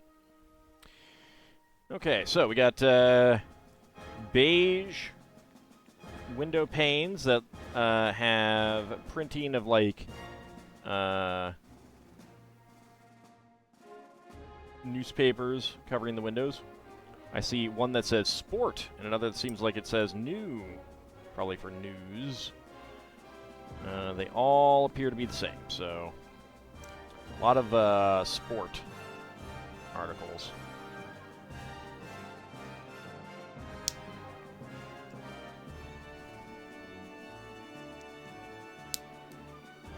I mean, who doesn't love reading the sport articles, right?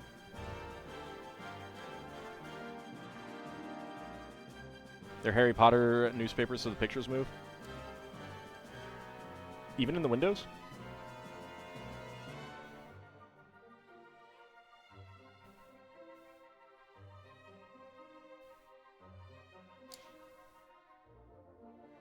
Alright, there we go. Get that right on there. Okay, one of these will have an unpapered over. Even in the lining to the birdcage. I'll just love sport! Man, sport, it's my favorite subject of newspaper. I love reading about sport.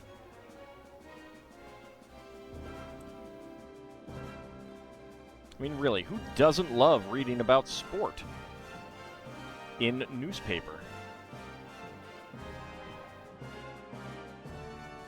Alright, Which side is this going on? That is going on that side.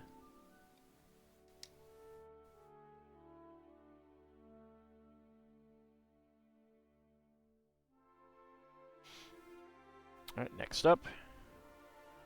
The clear window pane is on the bottom this time.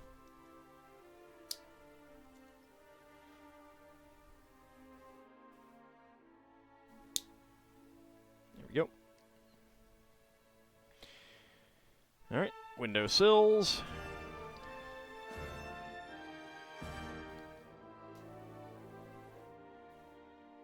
Log brick and a 2x2 cylinder, corrugated cylinder brick. There we go.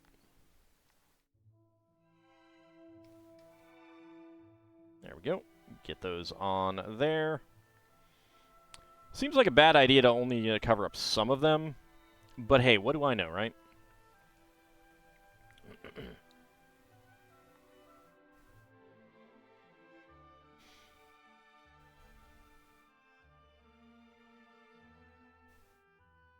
Alright, get the columns done.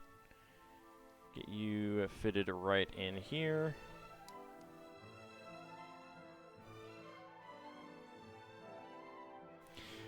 And the newsies just love calling out all the sport in the newspaper, too, yeah. Extra, extra, read all about it. Sport happened. Read all about it.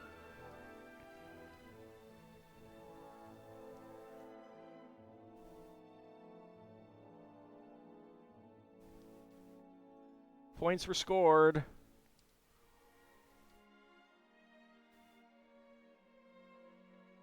Team won.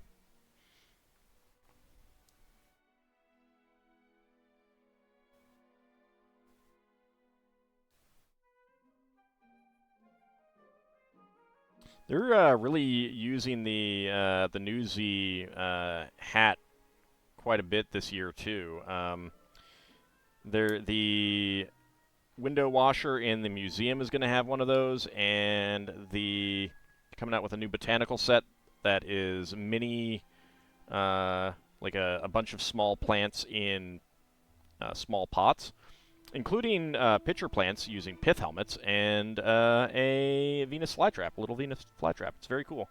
But one of the plants is made with the newsy hats, not helmets. It's neat. Keep on there. There we go. Spoilers. Ah. Terrible. Spoiled sport for you guys. I'm sorry.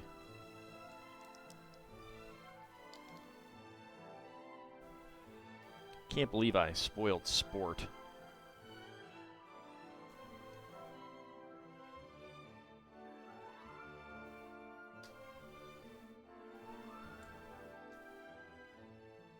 There we go. Okay, then let's get the round top bricks on here, and then all of the tiling.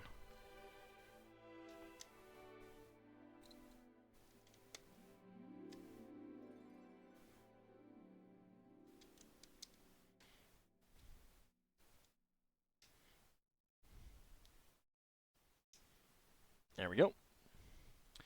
All right, now for the interior.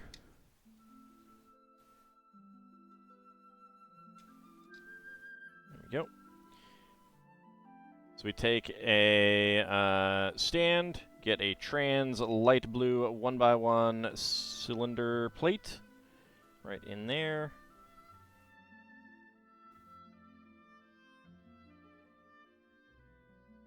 Get in between the studs, please. Thank you. Get a trans light blue flame, and then a bell jar over top of it all. There we go.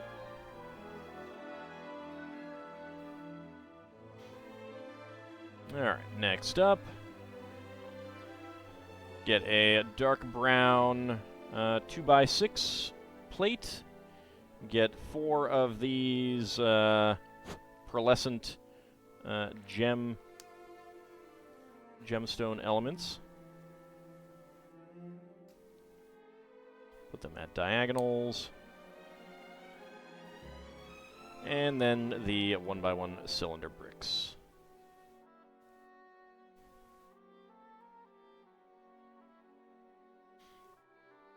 There we go.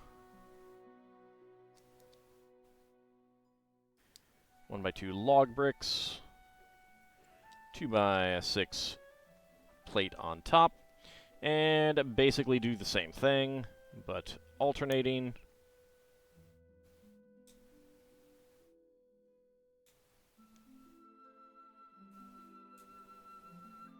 And then 1x1s.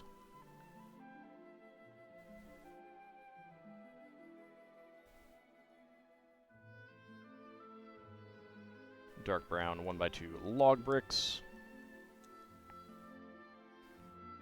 So shiny.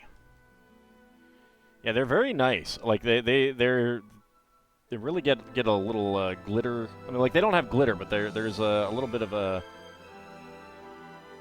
pearlescence, opalescence kind of look to them. There we go. They're focused. So it does make them kind of shiny.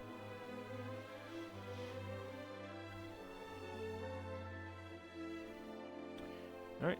Next up, get dark gray 1x2 plates with round ends on the top and bottom. All right, and even more of the gem pieces.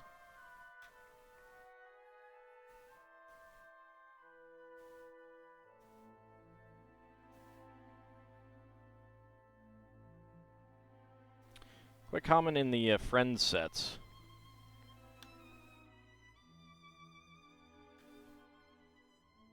And then the 1x1 cylinder bricks.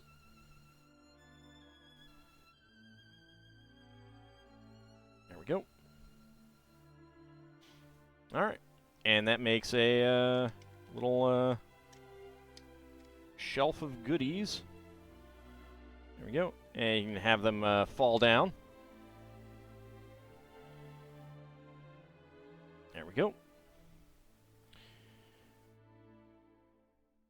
Alright, stack that one on top of this one.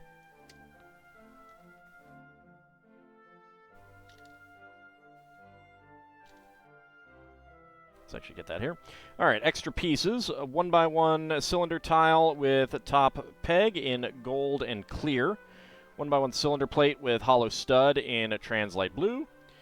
Candle flame in translite blue. A 1x1 cylinder or octagonal gem stud element. 1x1 cylinder plate with underbar and a trans blue gem. Sometimes when I say Friends sets, you think the TV show, not the LEGO series. Made more difficult by the fact that there are also 2 Friends TV show sets. I don't blame you. I was never a big Friends watcher. Rip Matthew Perry, but you want to say NBC's Friends to avoid confusion? Understandable there.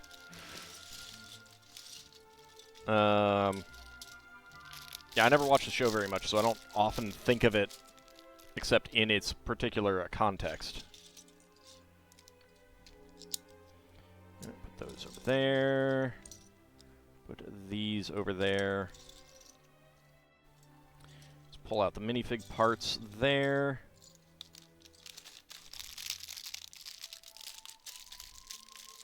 Yep, we actually made one. The cafe set, and then there's an apartment set, which I do not have.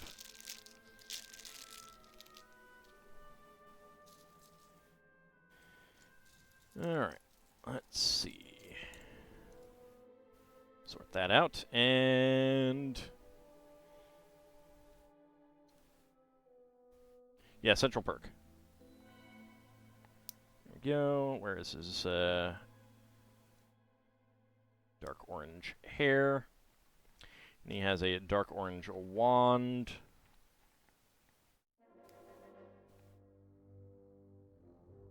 I did make the Seinfeld apartment, yes. I have made both of those. I did also make the Fab Five apartment, and I do have the office set. So that will be coming eventually as well. All right. Let's see. We need a. Is it the B tile? Yeah, it's the B tile. All right. I mean, who wouldn't walk around with a B in their briefcase, right? I know I would, if I could. Briefcase with a B! I love these B tiles. Yes, it's the U.S. office. See the B tile. So cute. I love the little B tile. Killer Hornet.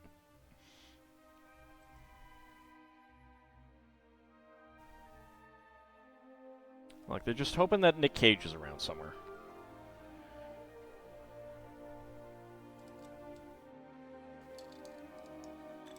There we go. Not the bees!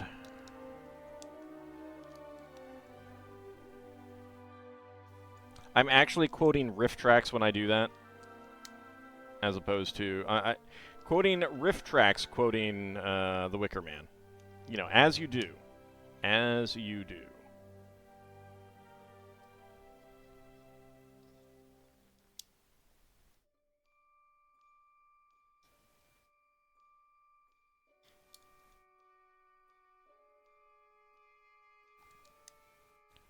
Get on there. You keep meaning to watch the original? I have seen the original. The original is something.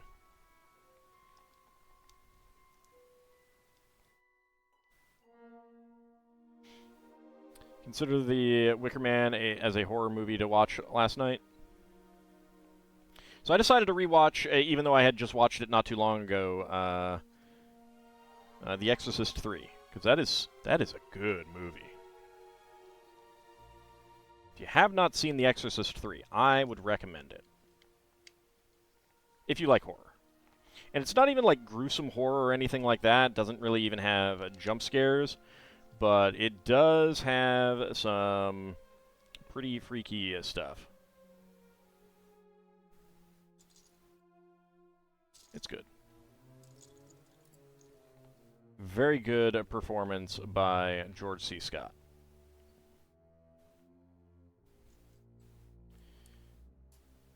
Let's see. The new Exorcist movie was apparently bad, though.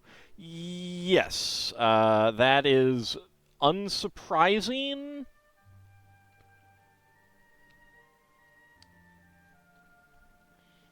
Like, who didn't see that coming?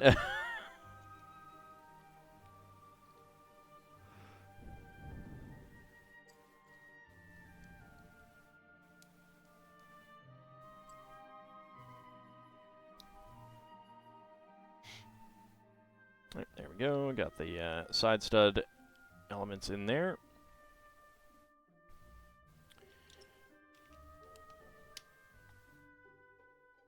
All right, 1x10s, 2x2 inverted slopes.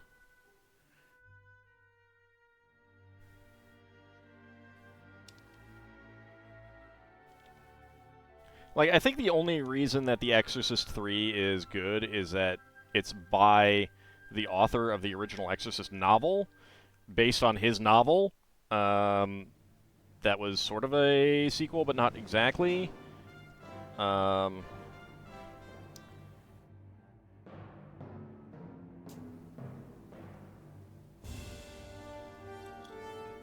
And he directed it, even though, like, it's interesting because he probably does some things that you are technically not supposed to do as a director in terms of, like, certain types of shots and stuff like that, but he makes it work.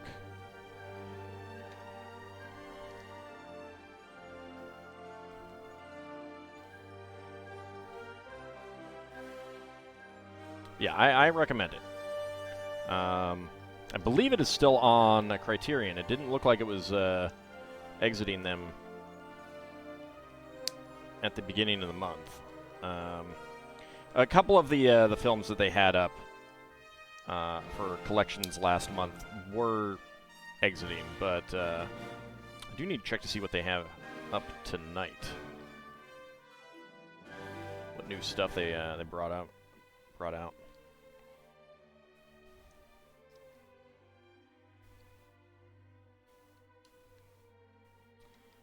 we go. Get that on there.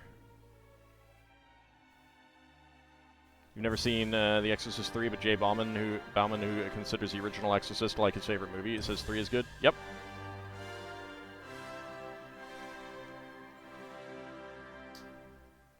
And it's on Criterion right now. Streaming.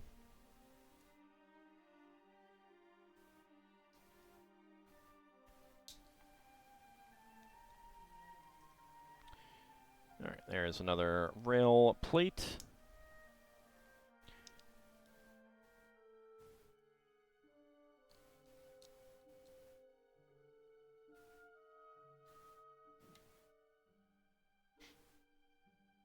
I mean, it also has, completely blanking on his name. Jeez, it was just like on the tip of my tongue.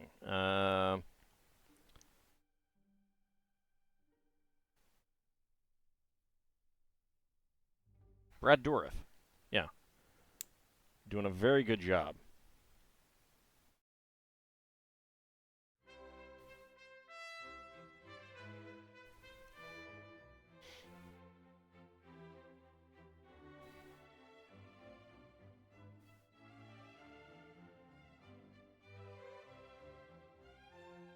Yeah, I mean, it's a really good movie. I mean, good enough that I watched it, like, twice last month, so,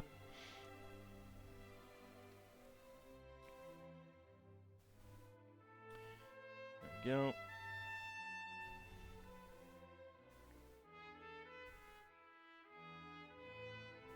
That's 3,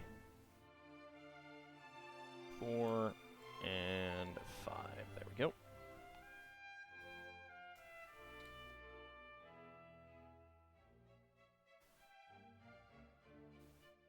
There we go.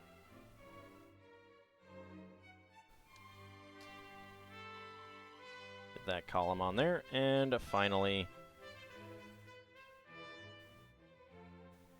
3, 4, and 5. They also have In the Mouth of Madness. I don't think that was leaving. They have Paprika, Sneakers, which is always good. Bunch of other stuff.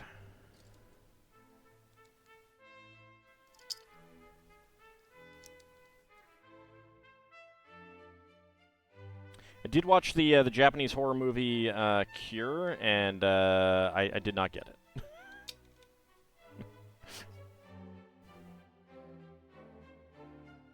Don't think it was my kind of horror.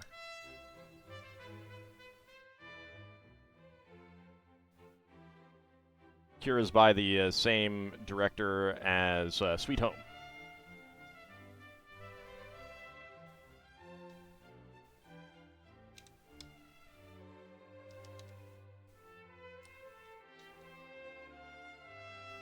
There we go. Get these tiles on, and 1x3, and 1x3. A Japanese horror movie about the Cure. No, not exactly.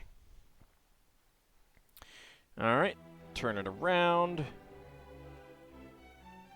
And get a dark orange 2x2 cylinder plate. Dark brown 1x2 log brick. Gold capital pieces.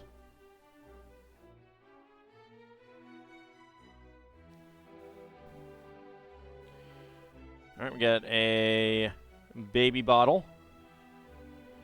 Get a red mug.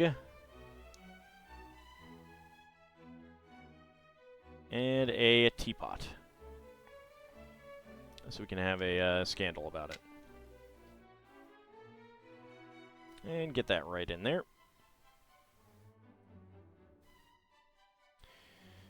Okay. Dark orange 2x4 with the clock and 2x2 cylinder, not 2x2, just a plain 2x2 tile that I am not putting the sticker on for. Yes, I was referencing Teapot Dome. And a 2x3 medium nougat with a picture on it. Again, I'm not putting on there. Alright, gray, not gray, brown 2x3 brick. Get a gray, that's what I was thinking of, boombox. A trans glitter pink 1x1 brick. Gray 1x1 cylinder plates with hollow studs. Blue gem in one of them. And a fork in the other one because it's done. Clear 1x1 plate. And dark orange 1x1 cylinder tile. That goes right there. Get a seat right there. And another 2x3 brick and a 3 2x2 tiles with center studs.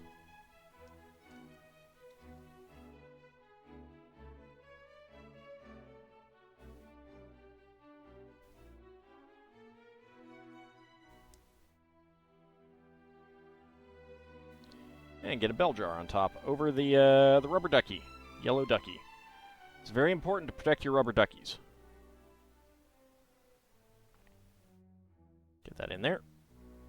And right there. There we go. Alright, so that is the interior of this one. It's very busy.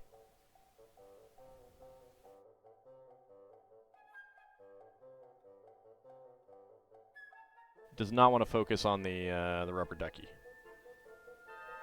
Oh well. Let's get that one there. And spare parts. We have 1x1 cylinder plate in clear, 1x1 cylinder plate with hollow stud in gray, 1x1 cylinder tile in dark orange, and 1x1 cylinder tile in clear with a B print, 1x1 cylinder tile in gold with top peg, a pearl silver fork, and a dark orange magic wand. Lots of extra pieces. Get that on top there. And finally, bag number 7.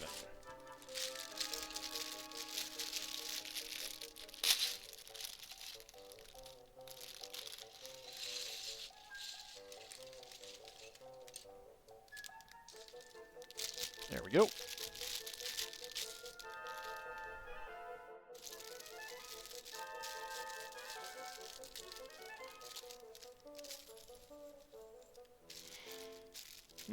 Okay. Alright. And we've got another bag that I didn't do.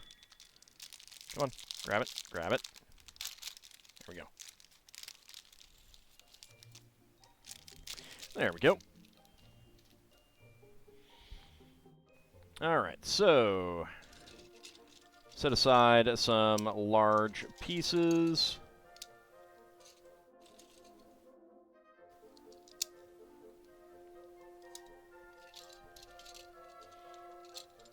It's interesting that all of the other sections have quarter cylinders, and these have half cylinders. I find that kind of interesting.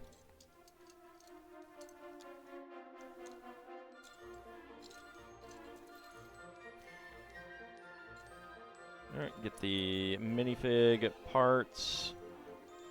There's his legs. Alright.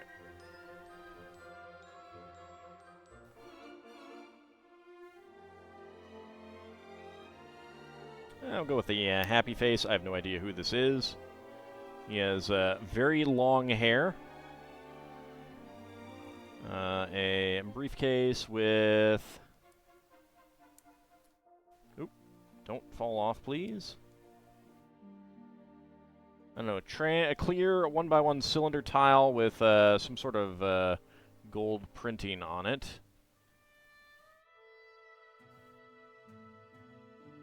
I don't know what that's supposed to be.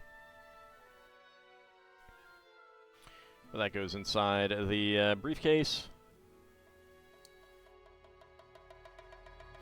And another black wand.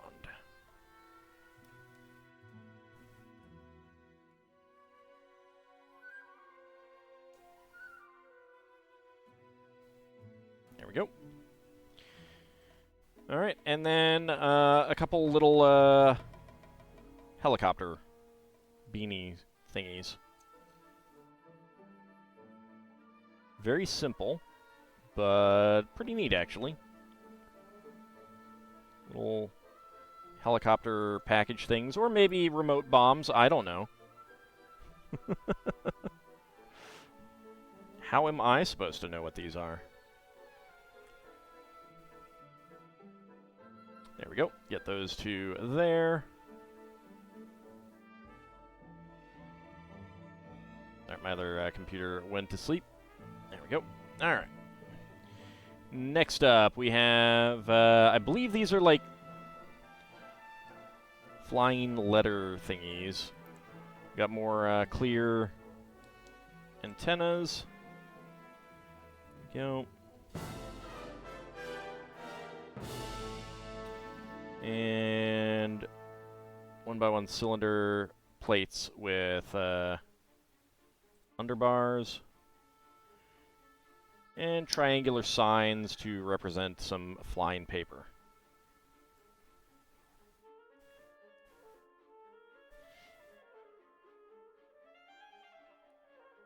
Paper that can file itself. Alright. And then we're going to make the top of the buildings here. Black 1x2 with 1x2 Technic brick with single hole. That's a interesting thing to start with. Okay. Gold 6L bar with stop. Get 2 1x1 gold cones and 4L axles. Paper that flies itself, a German dream come true. Almost as impressive as the plants that grow themselves. There we go. And then we have red bushings, not quite all the way down.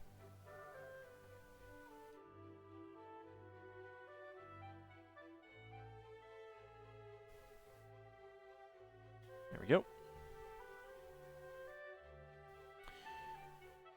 Slide that on through there.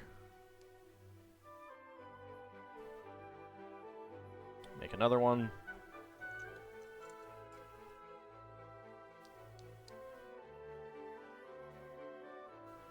There we go.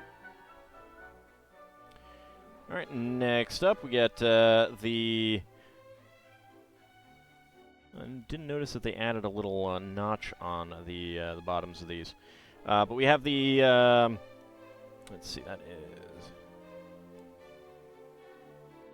1x12x3 arches in dark green, which I have not had any of. I have a ton of these in gray. There we go.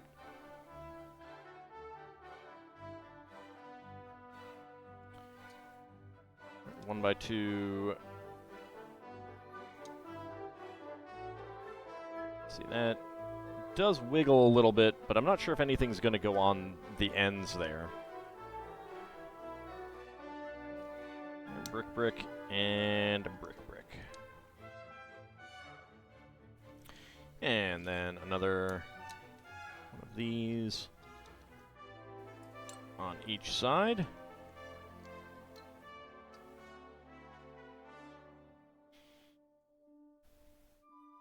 Alright, on top we get the 4x4 plates in dark gray. And 1x4 plates there and there.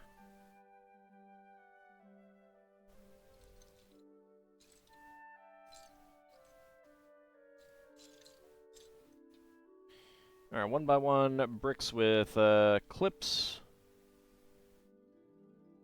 There we go, and there we go on the other side. And on top, sand green 2x2 cylinder plate and black 2x2 half tile. Right there. Black 1x6 arch and more bricks. Everything's better with bricks. Okay. Dark green 1x4s, a 1x2 with side studs, and 2 more 1x1 bricks with clips. There we go. Alright, from the bottom ones, we get the gold curly decoration elements.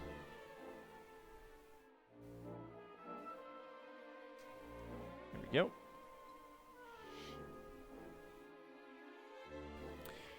Alright, 2x2 plate with side studs, 2 gold leaves.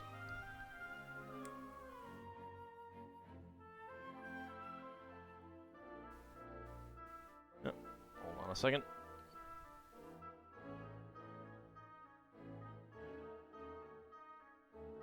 I need to respond to a message.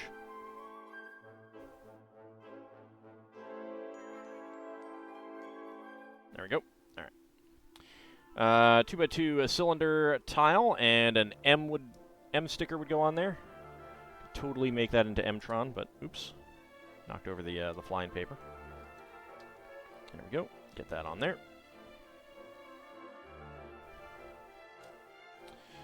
Okay. Dark brown 2x6 plate.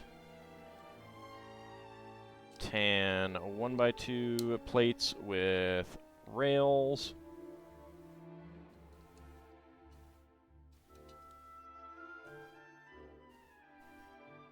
And then gold 1x1 plates with round ends and bars. Get those straight.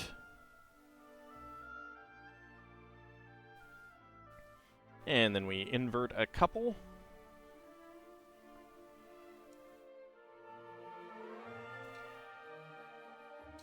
There we go. Make sure that is clipped in.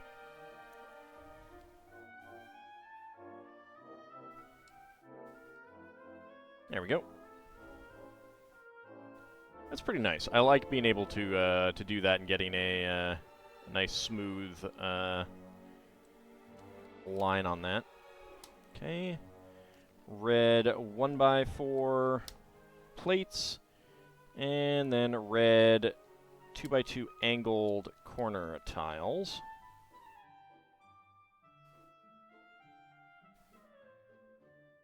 And then we get our gold crowbars on the sides for more decoration. There we go.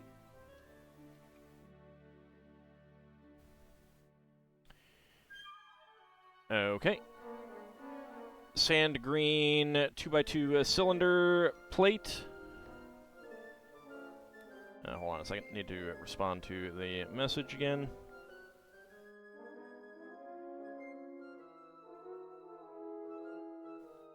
Sorry. Alright. Nope, that is not right. That's not the right way. Get off. Thank you. Turn that a little bit. There we go. Sand green 1x2 tile slope. Where are you? There you are. Right over here. Sticker would go on there for a typewriter. And get a white 1x2 tile in there for the paper. And the color makes it match the Lego typewriter set that I have not gotten yet, that I do want to get. That's going to be a seat. And then we have a gold spigot and dark red fez for a lamp. There we go. All right, black friction pins.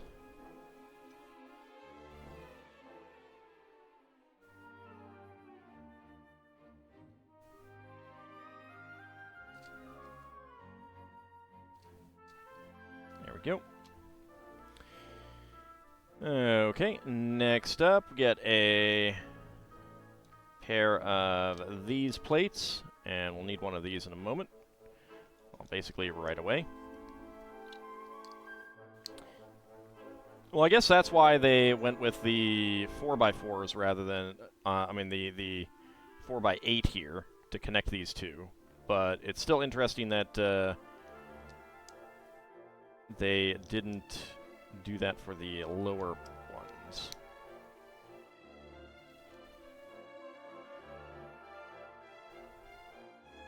Alright, dark green 2x2 slopes that decides to launch itself down onto the floor. Where the heck did that thing go?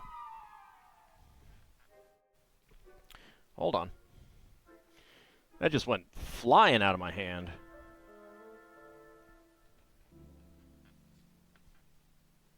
Alright, where did you go, piece?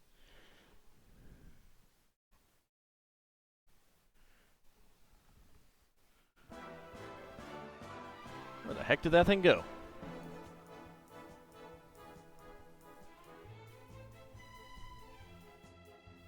Ah, there it is.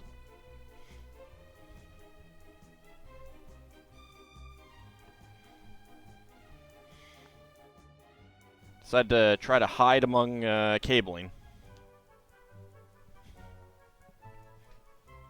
Alright. Reposition myself on the chair now. There we go. 2x2 slopes. And get a pair of the black ornate fences. Paper that flies itself. What about Lego that flies itself, huh? Red 1x12 plate. We get 2 of the 3x3x2 quarter dome pieces.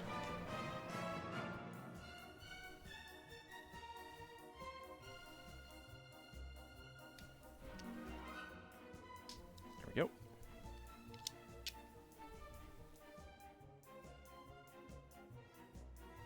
There we go. All right, a leaf there. A leaf there, and a 1x2 tile slopes on either side. There we go.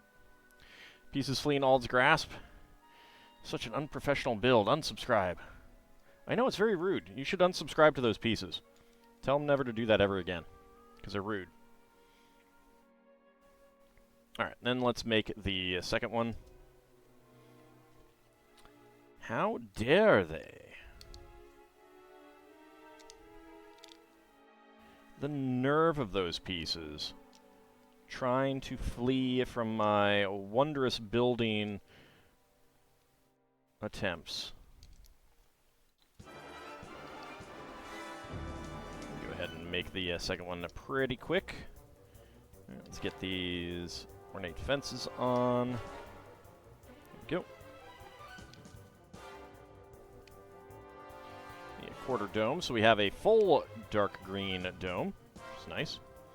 I believe these pieces were used in the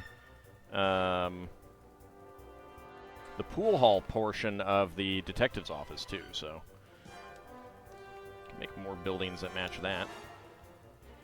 So there we go. They sense evil and are repelled by it? Well, that's clearly untrue.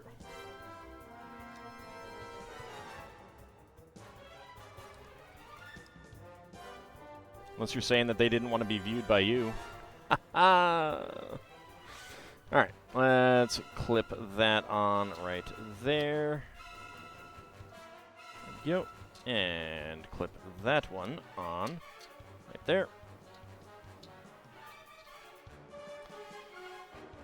The same detective's office that you mentioned earlier? Yes, indeed.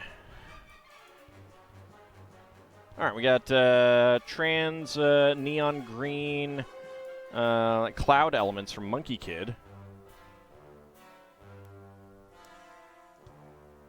Get these on here. Kind of neat. Hey, no worries. There's nothing wrong with confirming. Is that the thing you're talking about? Get those up here. Okay. Then get that on top of that one. Get this one on top of that one. And I'll put it behind the, let's actually bring the camera up to focus on it. There we go. Alright, next up, a sticker would go on the large white banner, but of course I'm not doing that. Pearl silver robot arms on them. And clip that right there. So it'll always hang straight down. Has LEGO done something that's just a detective's office? No. Not really. And we can put friction pins on the bottom of the build so that it connects up with other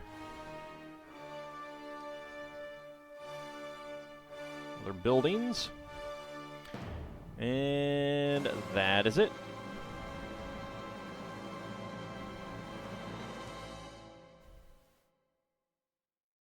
Get the Dementor on there.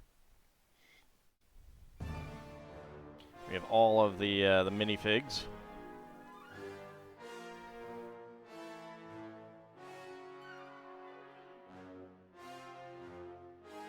Most importantly, Ghost Kitty.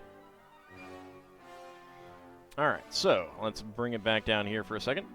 Pearl extra parts, Pearl silver robot arm, black magic wand, black friction pin, black beanie propeller, red Technic bushing, gold spigot, and clear 1x1 cylinder tile with gold printing of some sort on it. There we go. And that is it. So it's a decent build. It's on sale right now, I believe. Good selection of minifigs. I'm a big fan of Hermione's hair, so I'm glad to have gotten that. Kind of surprised. I need to go looking around to see if Agatha's hair, which is very similar. It's just like curly rather than wavy, which is pretty neat. But see if that's been in anything else. I'm not sure, but it's nice to have both of those. I really like that full hair piece. But otherwise, pretty good hair pieces as well. Get a little man bun. Ponytail lady. Classic ponytail style. Very similar to the classic men's hairpiece here. I got to remember that the camera's up at an angle. This is frequently used as like old lady hair when it's gray, so that's a thing. And one of the more common ladies' hairs these days, with it coming like down over the shoulder and stuff. But very good selection of minifigs. My favorite part, of course, is all of the dark green. That's what I like best. So I am pleased to get that. And like I said, it's on sale right now on Lego.com. I think about 20% off, which is not bad, considering that all of the licensed sets are always they always have a license premium built into the cost. So that's being taken off, and a little bit more is coming off as well. I do like the phone booth, and the parts on the Dementor are pretty nice as well.